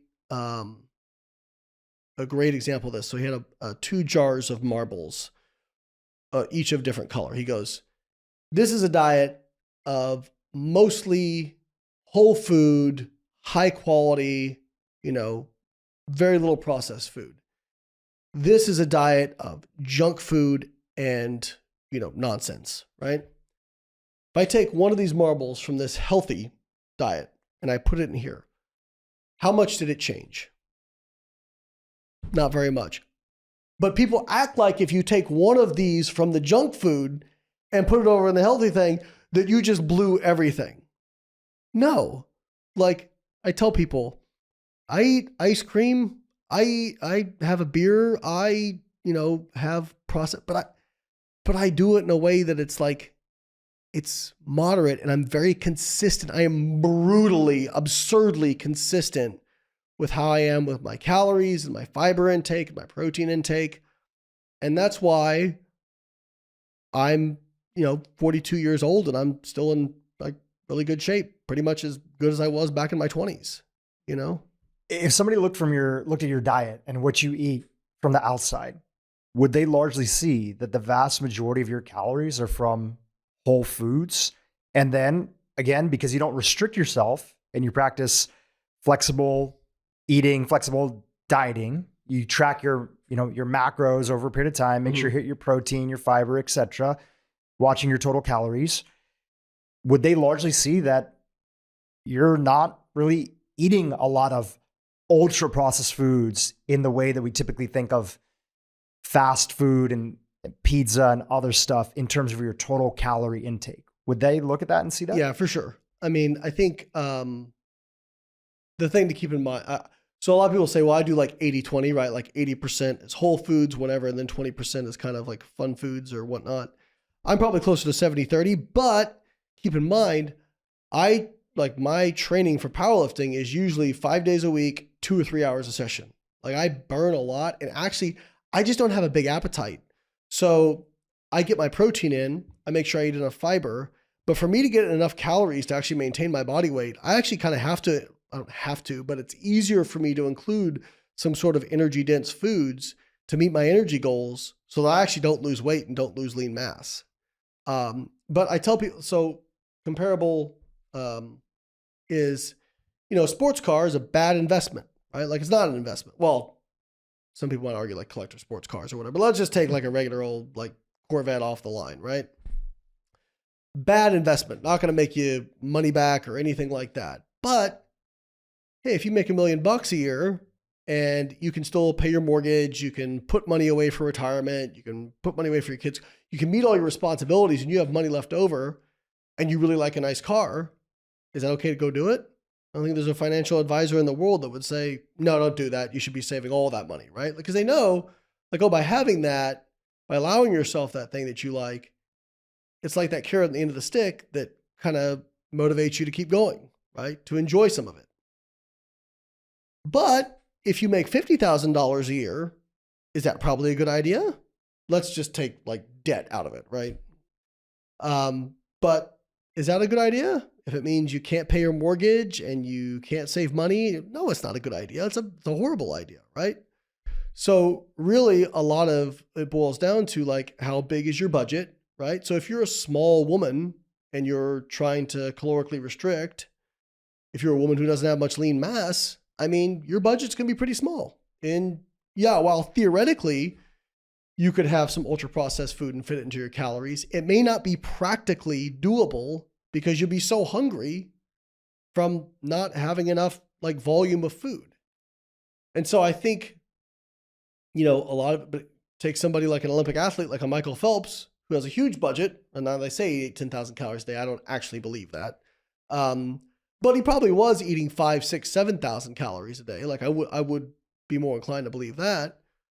But he's in the pool also like 5, 6 hours a day. And so you have now your food window that you have to eat is actually shrunk down because you're exercising so much of that time. There's no way somebody like that is going to get that from like clean sources of food. Like you have to get that much energy in, you're going to have to use some ultra processed foods. And so that's where I think like the context is very important, right? And I think I was talking to my friend Brian about this last night. People like things to be black and white because they like to put them in boxes and be able to check them off. And that's just not how the real world works typically. Like it's very hard to like look at something and say, like even like buying a sports car, right? I'm not a car guy, but I might look at that and say, well, that's a dumb way to spend $100,000 because you could have invested that. True, but if that person never enjoys the money that they made, will they have the same motivation to keep doing it and being consistent, right? Or maybe they want to take a vacation or whatever it is, right? Like you can go down that rabbit hole of basically, well, like again, financial example. Well, what you should do really to do the best financial thing is you should live in a very, very modest like place that so you can bank even more money, right? And then invest all that money and then all the money made from that, invest that money and you should live like a pauper so you can just keep piling up money. That's the best investment thing you can do, right? Making your money work for you. But then what's the point of having all that, right? Like you want to enjoy some of it. And by the way, somebody doing that probably burns out pretty quick, right? But when you run the marathon, right, and you allow yourself to be able to enjoy things more, and I look at the same thing with diet. Like, hey, I'm not telling you can never have a piece of cheesecake again. I'm not going to tell somebody they can never have a soda again. I'm not going to tell somebody they can never have a glass of wine again. Because most people, if they hear stuff like that, they're just going to, here's all the things you got to cut out. They're just going to go, well, I can't do that, so why try? Mm. And I want to lower that barrier to entry for folks. Now, I do want to make it very apparent, hey, Yeah, if you're making a large portion of your diet cheesecake and wine, yeah, it's not going to go well. But you don't have to completely eliminate either. Like there is a middle ground here. I was talking earlier about the themes that you've talked about, especially on your social media content. You have this series. It's called What the Health? What the Fitness. What the Fitness. What the Fitness. I think one of the areas that you've been very impactful in my life as somebody who doesn't have a degree in any of this stuff. I don't have a PhD like you do. I'm just trying to figure it out for myself. I have trying to ask interesting questions to the people that come on my podcast. Is I've learned through your breakdown of studies that when you hear somebody, especially on social media or in a podcast, talk about a study and break down their interpretation of what it means, you really have to understand that breaking down a scientific study and going into the deep nuances to come out with recommendations is a lot tougher, even for the people who have some little bit of training in it. And there's a lot of people that are maybe a medical doctor that actually don't have a lot of formal training in it. What public service announcement would you want to say on that topic to our audience that's listening today? I guess the first thing I would say is when it comes to people citing scientific research, I don't believe any citations I hear from people until I actually go and read the citation myself. And I realize like not everybody's equipped to do that, which is why I do some of the stuff that I do. But it happens all the time. And I don't even necessarily think it's somebody who is trying to purposefully deceive people. A lot of times I think, especially when it comes to like doctors or people who are perceived as experts who say things that were just outright wrong, they heard it from somebody they trusted. They never fact checked it. And I just know, I mean, again, I give a lot of credit to my PhD advisor, Dr. Donald Layne. I told the story last night. The first talk I ever gave at a scientific conference, it was a 10-minute talk, and then I did 5 minutes of answering questions. And one of the people who I didn't know, but was one of the foremost experts in amino acid metabolism, dressed me down in front of 300 other scientists, like pretty rough. And I got off stage, and my advisor said, you did well. Typically, you're not supposed to go that hard on a graduate student. I think he was a little bit hard on you, but he's like, but this will be good for you. And it was. Like, I realized that I did not have as deep of understanding as I thought I did. And it actually drove me to really learn more, to understand not just the studies, not just the results, but the methods, how the data is collected, what the limitations of those methods are, and to really dig deep. And to this day, I mean, I was reviewing a study the other day, and they had a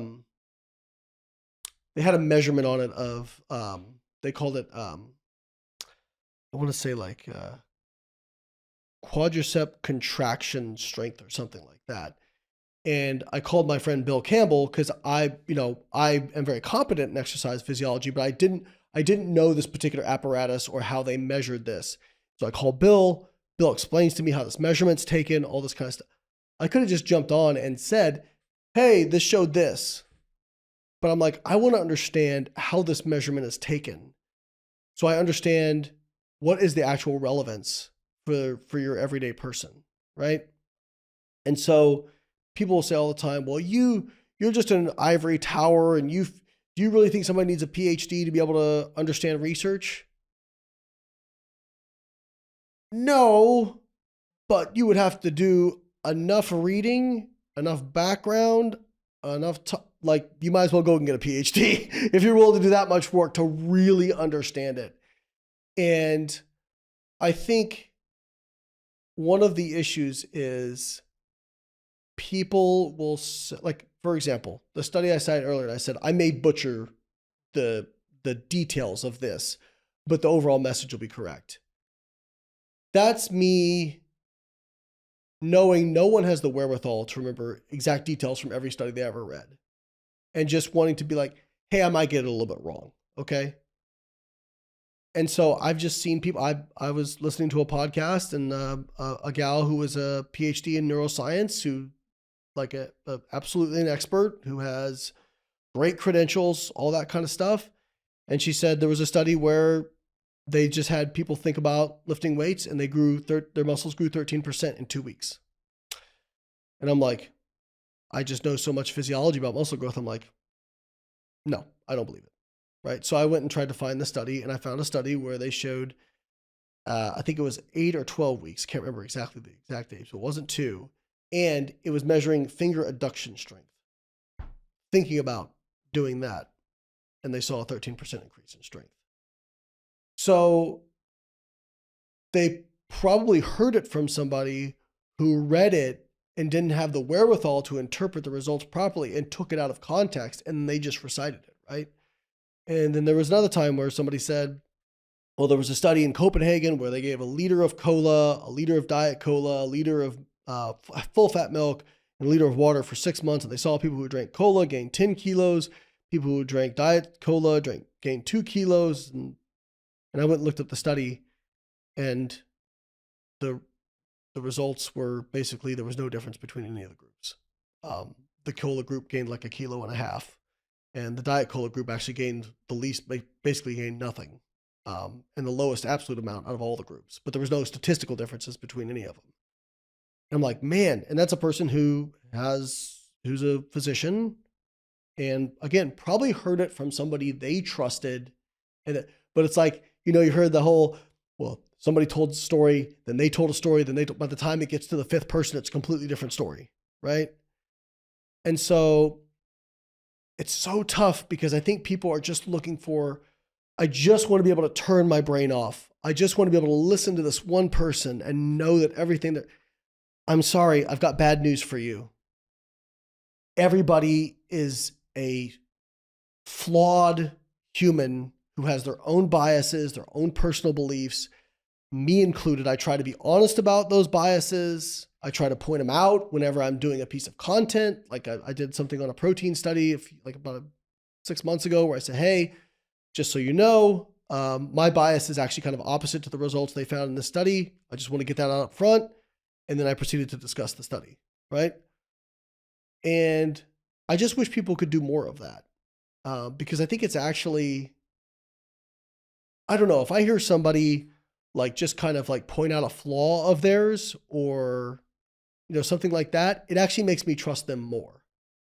But I think one thing I heard that I thought was a very poignant observation was that if 2 people are talking, like if we're talking about a subject, it becomes pretty quickly apparent who is more knowledgeable of the 2 of us on a subject, right? But if we're watching 2 people, both of whom who are not more knowledgeable than us, disagree about a subject, we are not equipped to determine who is more knowledgeable of the 2.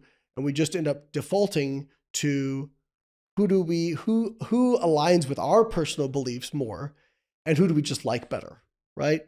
And so I've had people say, I just love your content because I know I can just, I trust you 100%. And I'm like, don't do that. But yes, I'd like to think I'm pretty trustworthy. But again, I am a flawed, imperfect human. Science is perfect, but it's done by humans and humans are not perfect. And so I think listen to the way people talk more than what they say. What I mean is I try to be very careful in the language I use in terms of, I say things like likely, probably, I'm not planting my flag real strong, which I also tell people, if you see me plant my flag real strong, it's like, you should probably pay attention because I don't do it very often.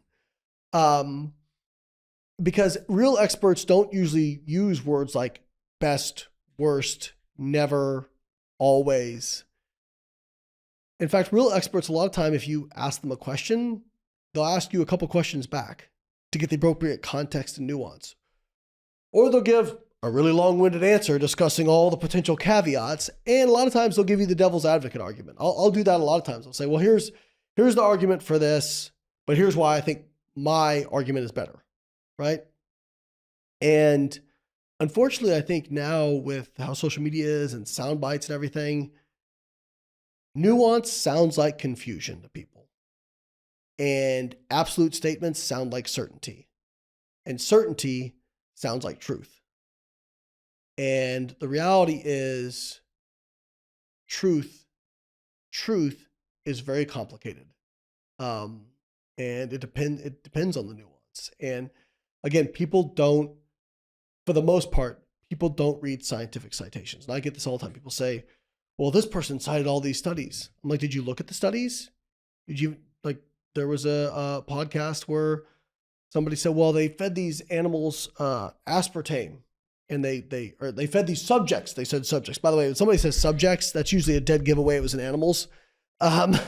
So they fed these subjects aspartame and they gained body fat. So I went and this person was dumb enough to say the PubMed ID because I'm going to go look it up. And they actually showed the exact opposite. The animals that got fed aspartame actually lost more body fat than animals that weren't. But if that person...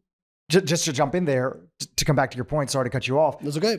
But in that moment, looking through your lens of, empathy for human beings, which you obviously have, your general feeling is that it's not that this person knew the answer and is lying. It's that, hey, they either heard from somebody and are just repeating something, or they took a quick glance of somebody writing about it, interpreted it, didn't actually have the training to go into it, and just decided that this is going to be good content.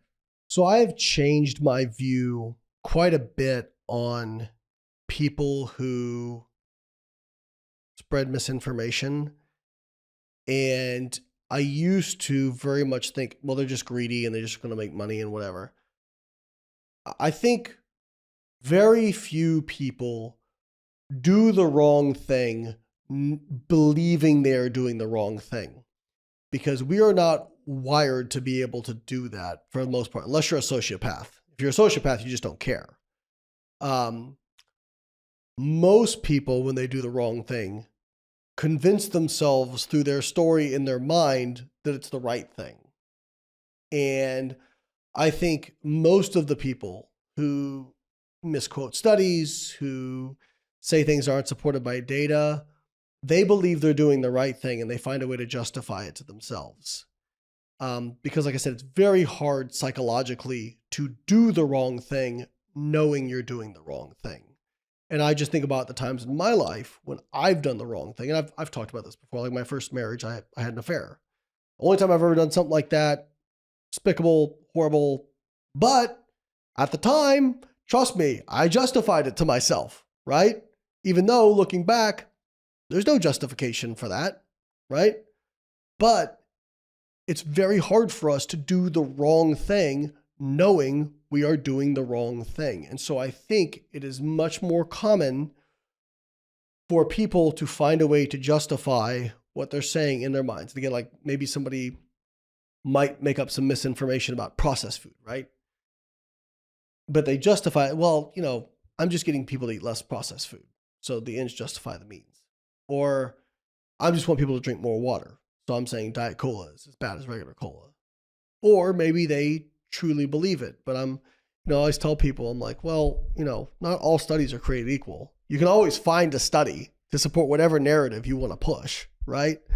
Like, what's a great example of this?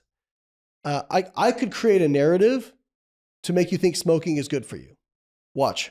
So there's actually like 2 studies that show smoking not only doesn't increase the risk of adenocarcinoma, it actually slightly decreases the risk of adenocarcinoma.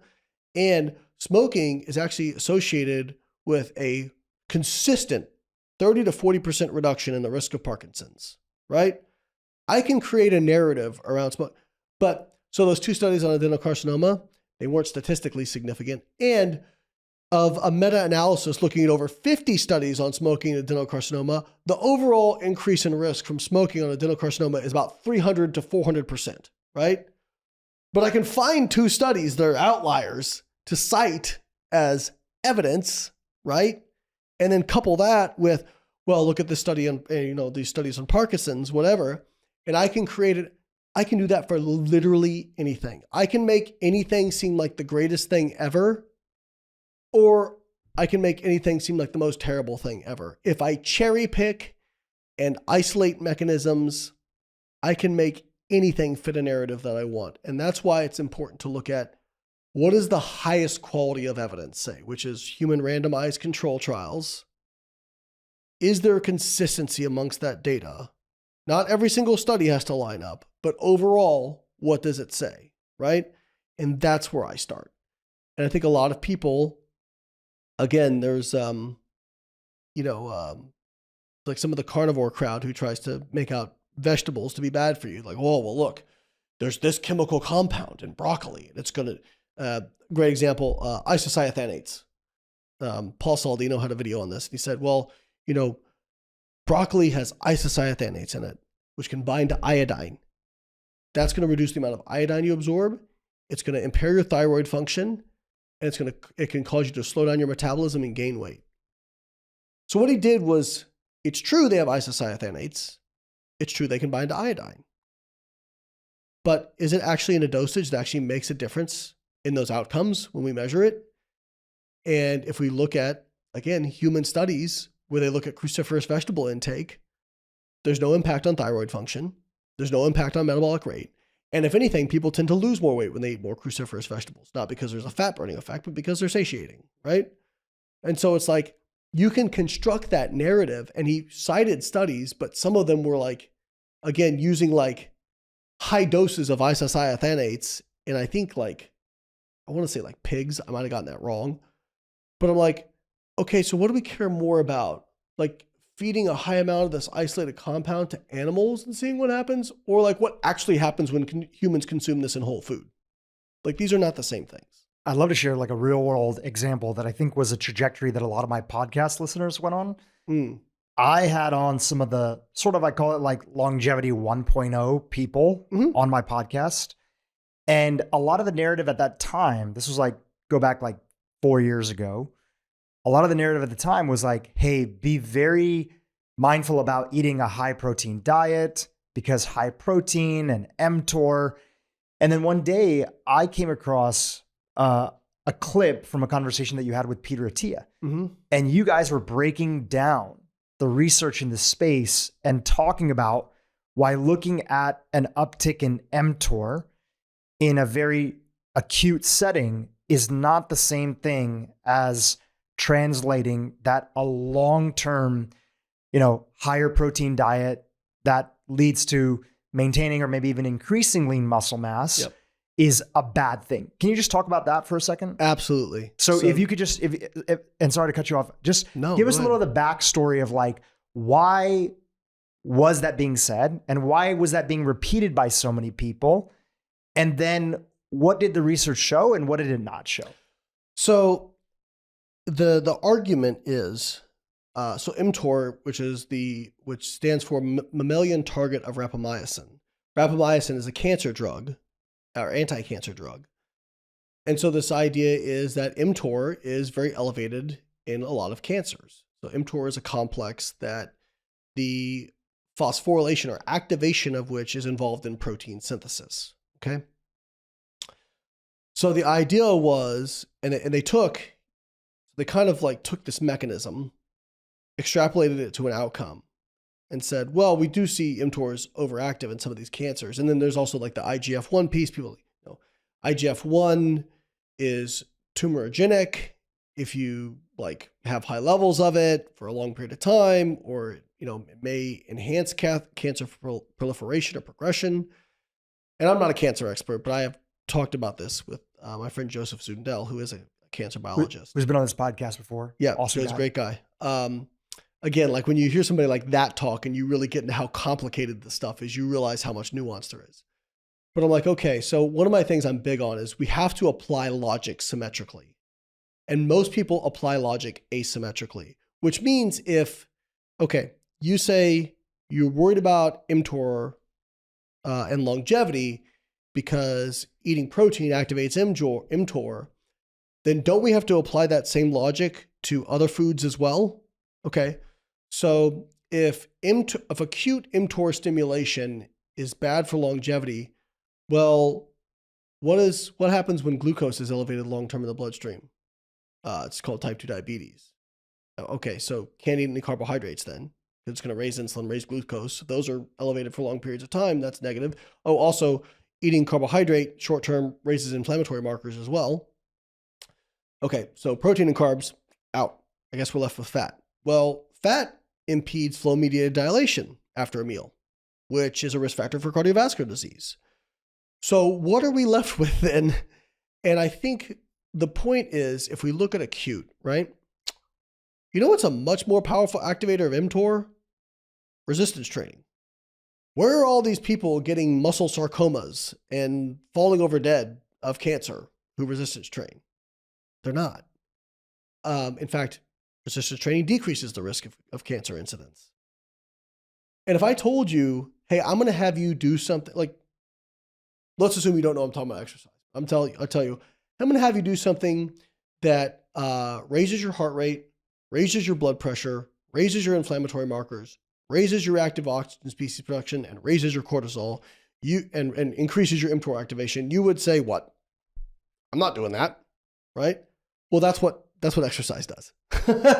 So obviously, what happens acutely is not predictive of long-term outcomes. And there are so many people, even scientists, who don't understand this.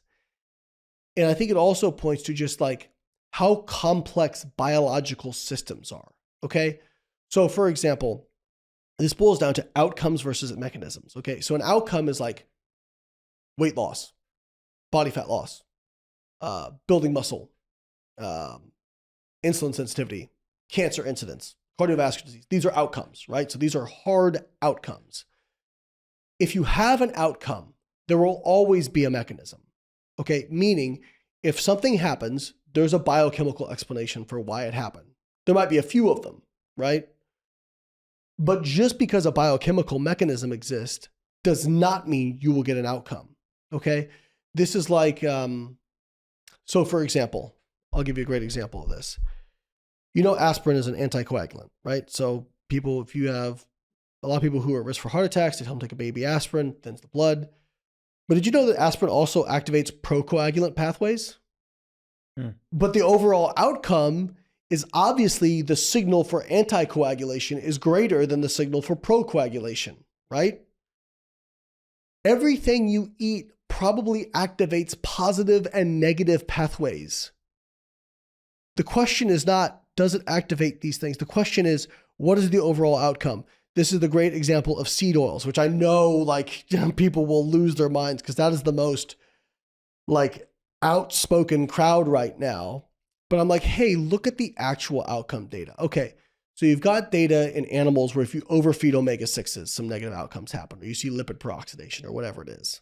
But what do we see in people who eat more polyunsaturated fats in place of saturated fat? They have lower rates of cardiovascular disease. It has a neutral or positive effect on inflammation, and neutral, maybe slightly positive effect on cancer incidence based on the meta-analyses. So you have this mechanism, which is, oh, well, these polyunsaturated fats, you can oxidize the double bond. And when those get in your system, it's going to cause oxidation and inflammation. You're making leaps of logic based on a biochemical mechanism to an outcome. And you can't do that because biological systems are not one pathway. An outcome is the summation of hundreds, if not thousands, of biochemical pathways summing up to one signal. And I'll give you I thought about this for years of like, how can I explain this with an analogy? And the best one I've come up with so far is it's like looking at single stocks versus mutual funds. Okay. So Dhru, if I was like, hey, you don't want to invest in this mutual fund, look at these two stocks in the mutual fund that are down 50% this year. And I didn't tell you that overall the mutual fund's up 20%. What would you care more about? The two stocks that are underperforming or the fact that the mutual fund overall is killing it? You care about the fact that it's killing it because it's impossible to have a mutual fund where every single stock always goes up. Like that just doesn't exist, right? And so that's these biochemical pathways. So on that note, for somebody like myself, who generally I try to avoid seed oils, and I know the data that's out there after digging into it. I used to feel like, hey, the data is being suppressed, because I had people on this podcast that would say that we're not talking about the truth of it, or you're being oxidized, etc. Now that I've gone down the rabbit hole, heard from a lot of different people, including yourself, I understand that, hey, the data around seed oils largely shows that they're beneficial. There's or neutral. Mm-hmm. And it's a very complicated process that goes involved into it. And most people get their exposure to seed oils through more ultra-processed foods. Bingo. It's a proxy for ultra-processed foods is the problem. And generally, and I think it's beneficial for a lot of people to minimize their exposure, not be radical about it. I, in particular, have always had this thing that I feel like if I have a lot of seed oils, or if I have something cooked in some type of seed oil, I just don't feel good. Maybe that's my own bias that's influencing it. Like I say that I don't feel good, right? But I feel like my throat scratches up a little bit. So a better way to say it is that, hey, look, seed oils largely have been shown to either be positive or neutral, but I choose to avoid them because I don't feel good. And you wouldn't have any problem with that statement at all. I don't have a problem with that. Because I'm not making any claims. No, you're saying about what you feel. And I'm talking about what I feel. And a lot of people would probably end up not being featured on your content if they simply said, hey, the data is mixed, or hey, this works for me and I'm not saying it works for you, or hey, I feel good when I do this. I have no idea if this is going to work for you. Or hey, I am out of my wheelhouse, but here's what I think this thing said. Is that accurate? Yeah, but that doesn't produce great sound bites, I'll give you a perfect example of this. It's something that, like, when people ask me like how I eat, and like if we like kind of do a deep dive and people like ask like, how do you set up your food, your nutrition, this and that. And I'll tell people, for example, I usually have like more of my carbohydrate intake before and after training. The research really hasn't shown that to be beneficial, but I grew up in the era where muscle magazines told you had to eat a big meal before and after you trained. And so I just got used to doing that, became part of my habit. I feel good doing that. I feel better. It's probably 99% placebo, maybe 100% placebo, but I like it. So I do it. And so what's the problem with saying that? But if somebody else says, well, I don't like to really eat a big meal before I go in to train. Okay. I think a lot of it honestly stems from insecurity of people feel like they have to recruit people to do what they're doing because they feel insecure about it. And my whole thing is like, I don't have like macro tracking guru in my bio.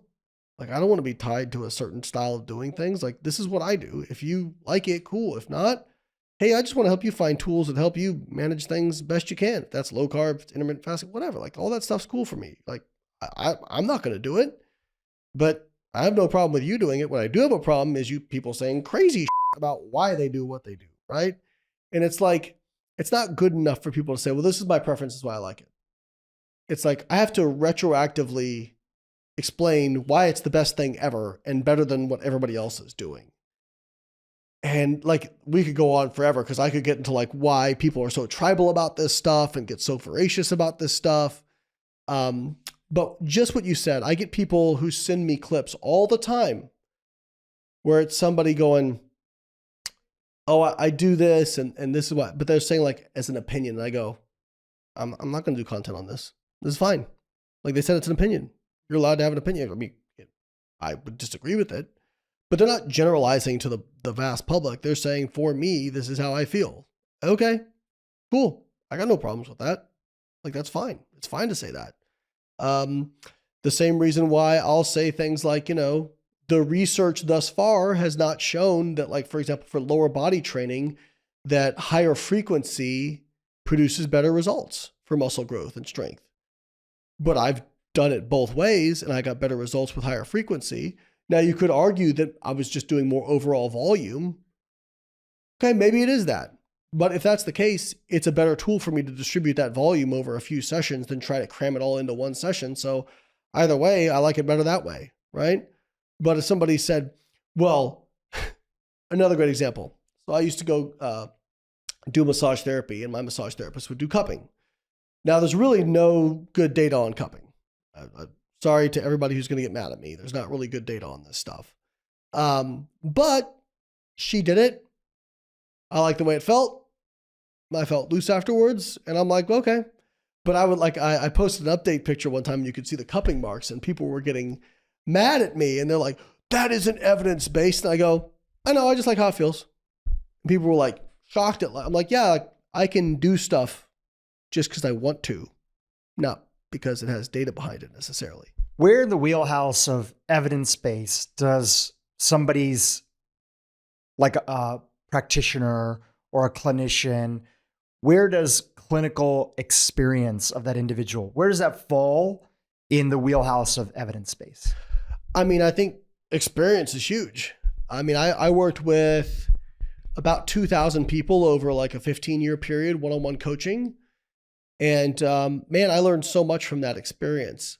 But honestly, a lot of it, I walked away going, I should have done a PhD in psychology instead of nutrition, because the X's and O's are pretty simple, to be honest. Like I can describe to you like a bunch of different biochemical pathways that sound cool, but it doesn't change anybody's life. Getting people to change behavior is what changes life. But I was lucky enough that I observed my clients and I was able to do a lot of evidence-based things without realizing I was doing them when it came to behavior change, because I just observed what worked and what didn't work. And I adjusted my methodology based on that.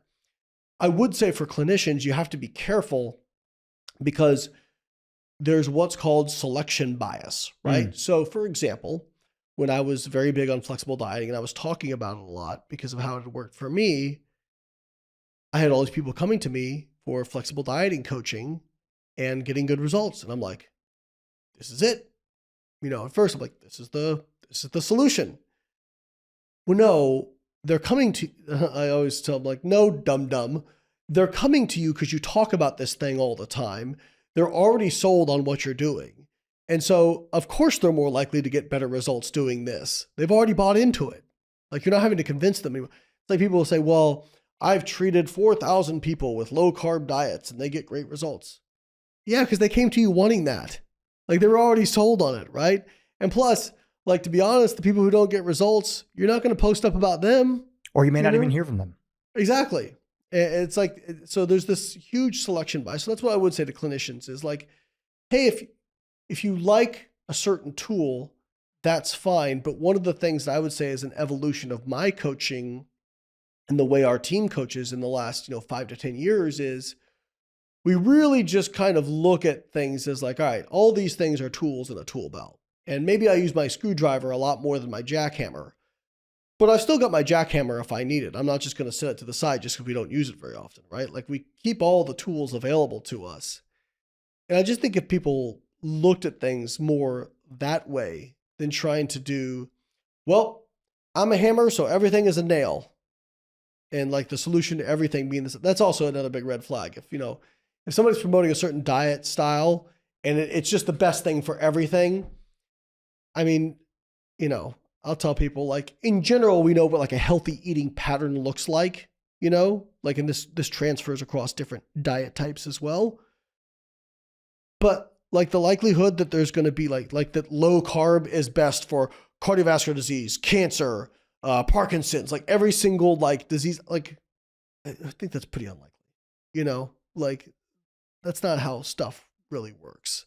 Again, one of my favorite quotes is, there are no solutions, there are only trade-offs. And you can apply that to almost everything. And I think just, I tell people, focus on being consistent. That is the hack. That is the great secret. That is what is going to produce results. And I'm sure, I don't know about your whole entrepreneurial journey, but I'm sure if we sat down and talked about it, if I asked you, what would you rather have? Somebody who just goes out and consistently executes day after day, even if they make some poor decisions, versus an overplanner, you take the executor all day, every day. Because eventually you learn. Like you bang your head into a wall enough, you learn, right? But you can't do that if you're not out there trying and failing. Like it's actually a great dichotomy of existence is we have to fail to learn. most of us, I mean, I think, what's the quote? Smart people learn from their mistakes. Truly wise people learn from the mistakes of others. I would like to say I'm truly wise, but my life history has shown me that I'm just smart, hopefully, because I've had to learn from my own mistakes. But yeah, I guess if I'd have one takeaway, it's like just focus on getting consistent. Don't try to be perfect. It's not going to happen.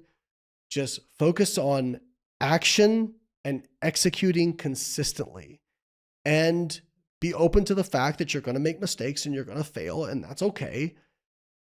It's not really failure unless you just stop showing up. And if you do that long enough, it's hard to not get results, to be honest. I'll give you one more analogy. If I said, Dhru, I want you to become the best 3-point shooter you can possibly be, okay? You can't get any coaching. You can't do any online tutorials, nothing. But if all you did for 10 years was go outside and shoot 3-pointers for 2-3 hours a day, at the end of that 10 years, you probably wouldn't go to the NBA, but my guess is you'd probably be pretty damn good at shooting 3-pointers. Why? Because consistent action trumps everything else. And that would be the one takeaway I'd really want people to go home with. Layne, this has been great. As we conclude here, you have this phrase, which is you want people to major in the majors. Just remind us again, in the conclusion of this interview, the majors that will significantly lead to results in their health, maybe even their longevity in life, but definitely their health span and their journey of maintaining a healthy weight. What are those majors? Yeah, I mean, obviously, we talked about maintaining a healthy body weight. Whatever gets you there in terms of, getting into alignment with your energy expenditure and your energy intake, if that's low carb, if it's intermittent fasting, if it's tracking calories, if it's getting a little help with GLP-1 mimetics, getting an exercise program, all those things can help, right?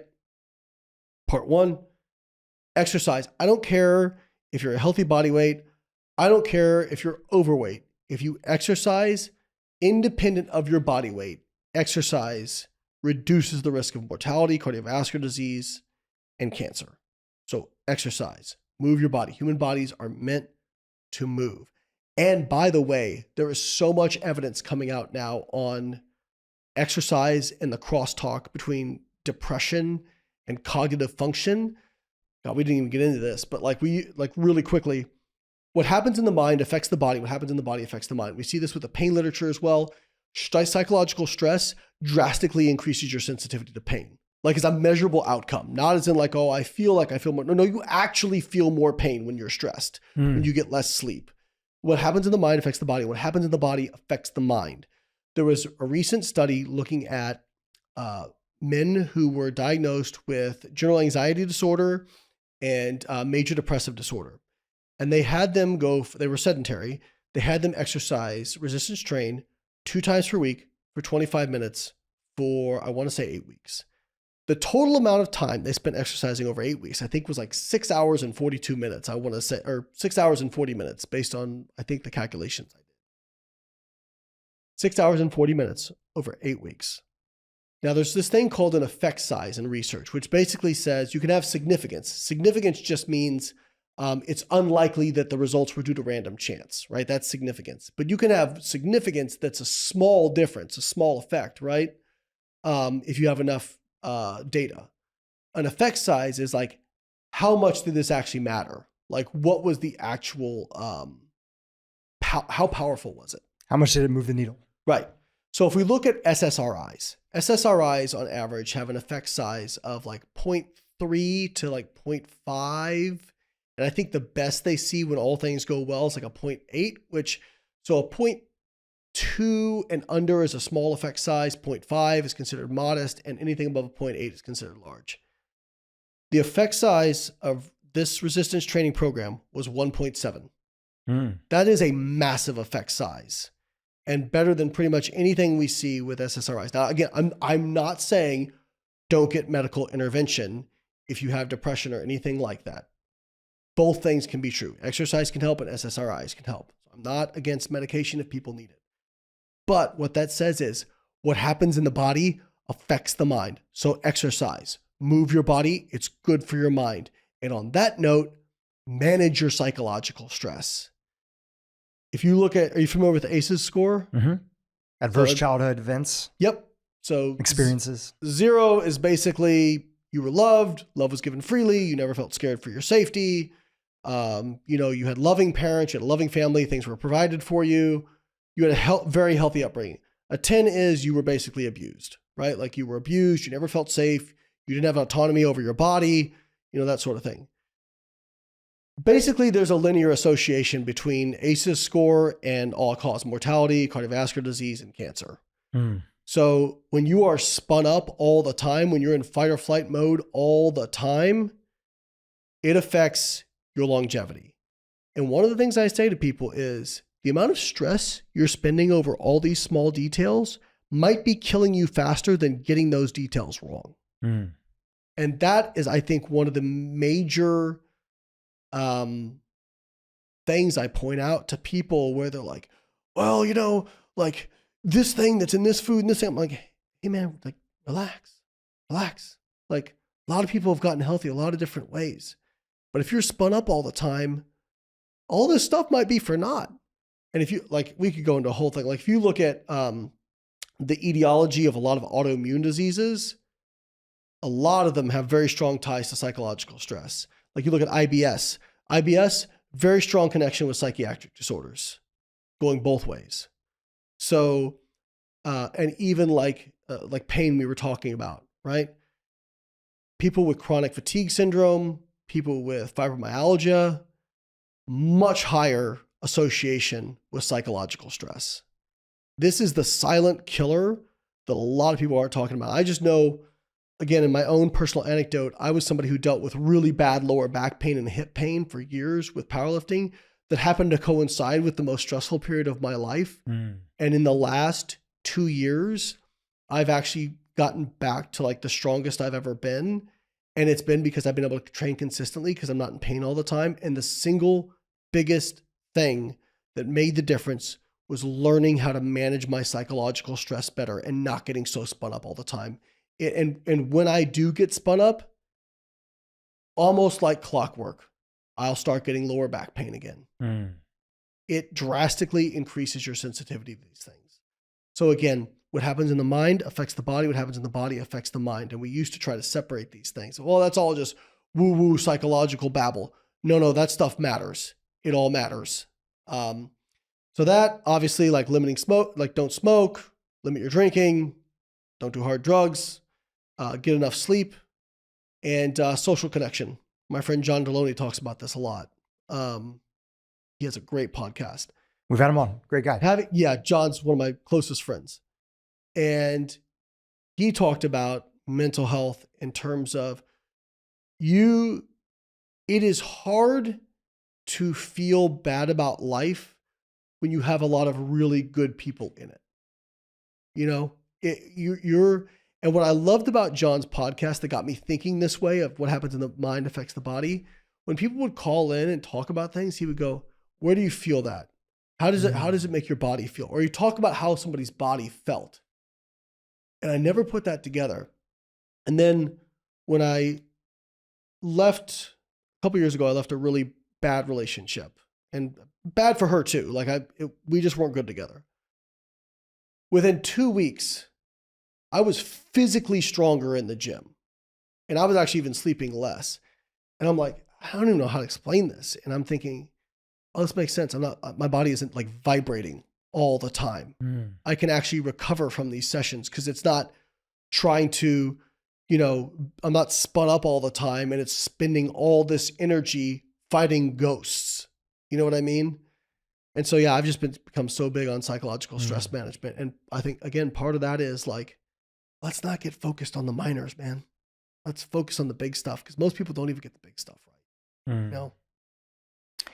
It's such an important message. And as we wrap up here, I just want to give you some acknowledgement and some gratitude. I mentioned that many of the guests that I've had on here, you've had critical thoughts about things that they've said. And my favorite guests, by the way, are the ones that engage in that criticism. You guys actually end up becoming friends.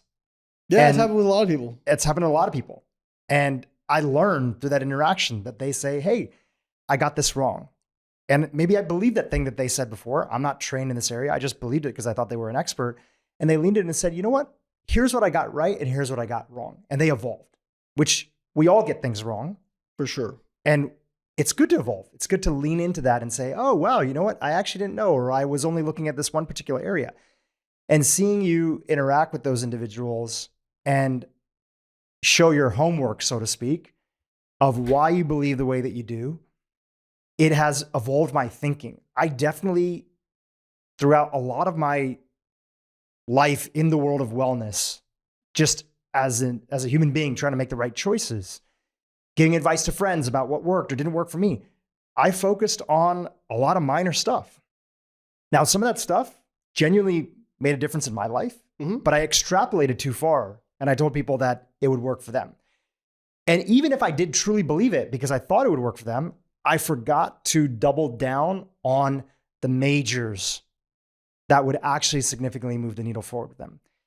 And I wouldn't have got there as early as I did without seeing your content. I know a lot of people have commentary on your style. And I want to say, actually, I think you have, even slightly from the outside looking in, I'd love to get your thoughts on this. I know we're running out of time here, but It's okay.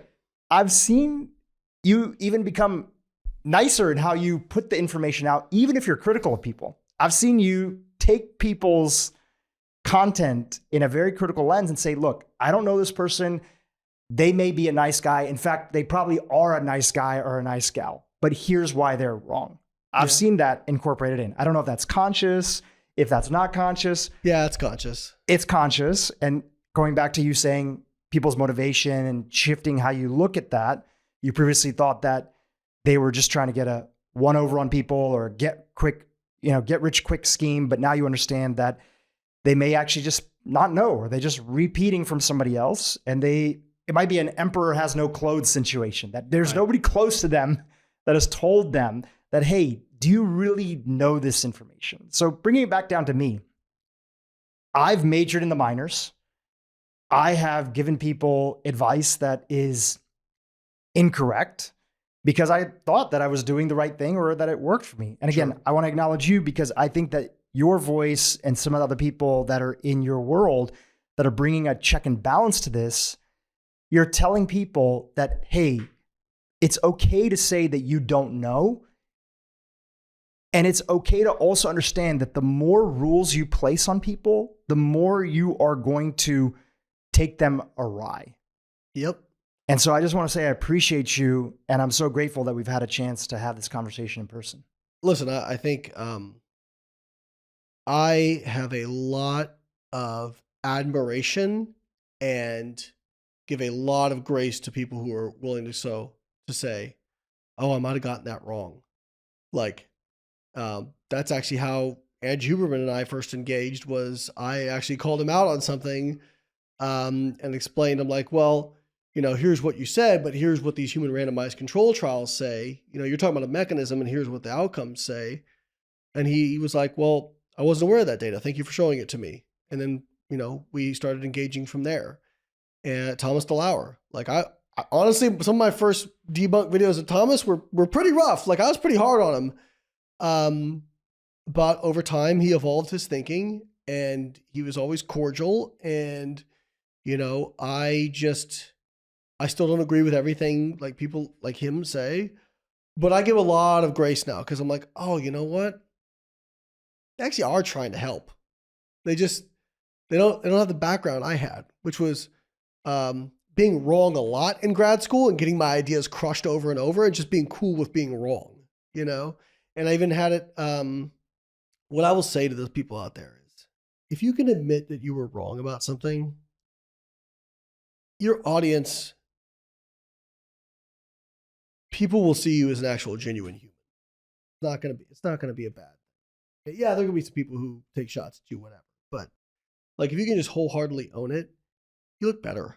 Like I had I put up a quote or put up something a few months ago, and I said, well, the average dietary fiber intake in the U.S. is 6 grams per day, and I did a whole takedown on that, a whole thing on that. And a dietitian in the comments said, I don't know where you got that 6 gram number from, Layne. So again, I heard it from somewhere in grad school, and I just kept repeating it, right? So again, fallible human. They go, here's the USDA data. It's 13 grams per day. Looked at the data. She was absolutely right. So I pinned her comment. I said, you're right. Thank you for correcting me. Like, yeah, did a part of my ego go, you know? Yeah, because nobody likes to be wrong. But I care more about getting the right answer than I do about being right. Because I don't want to be out here misleading people and saying the wrong thing. And so, yeah, I think that if more people could just embrace that and realize like, hey, it's okay to be wrong, we get a lot further in life and in our kind of social media sphere. But I mean, a lot of people really tie their identity up in this stuff. And once you make it an identity, it's hard to walk that back. Layne, thank you again for having this conversation. Super appreciate you. I appreciate you having me on. Thank you, Dhru. Hey, YouTube, if you enjoyed what you just saw, keep watching for more great content on how to improve your brain and your life. We could talk about the exercises and all that, but what I just said will direct more people in the right direction than almost anything else.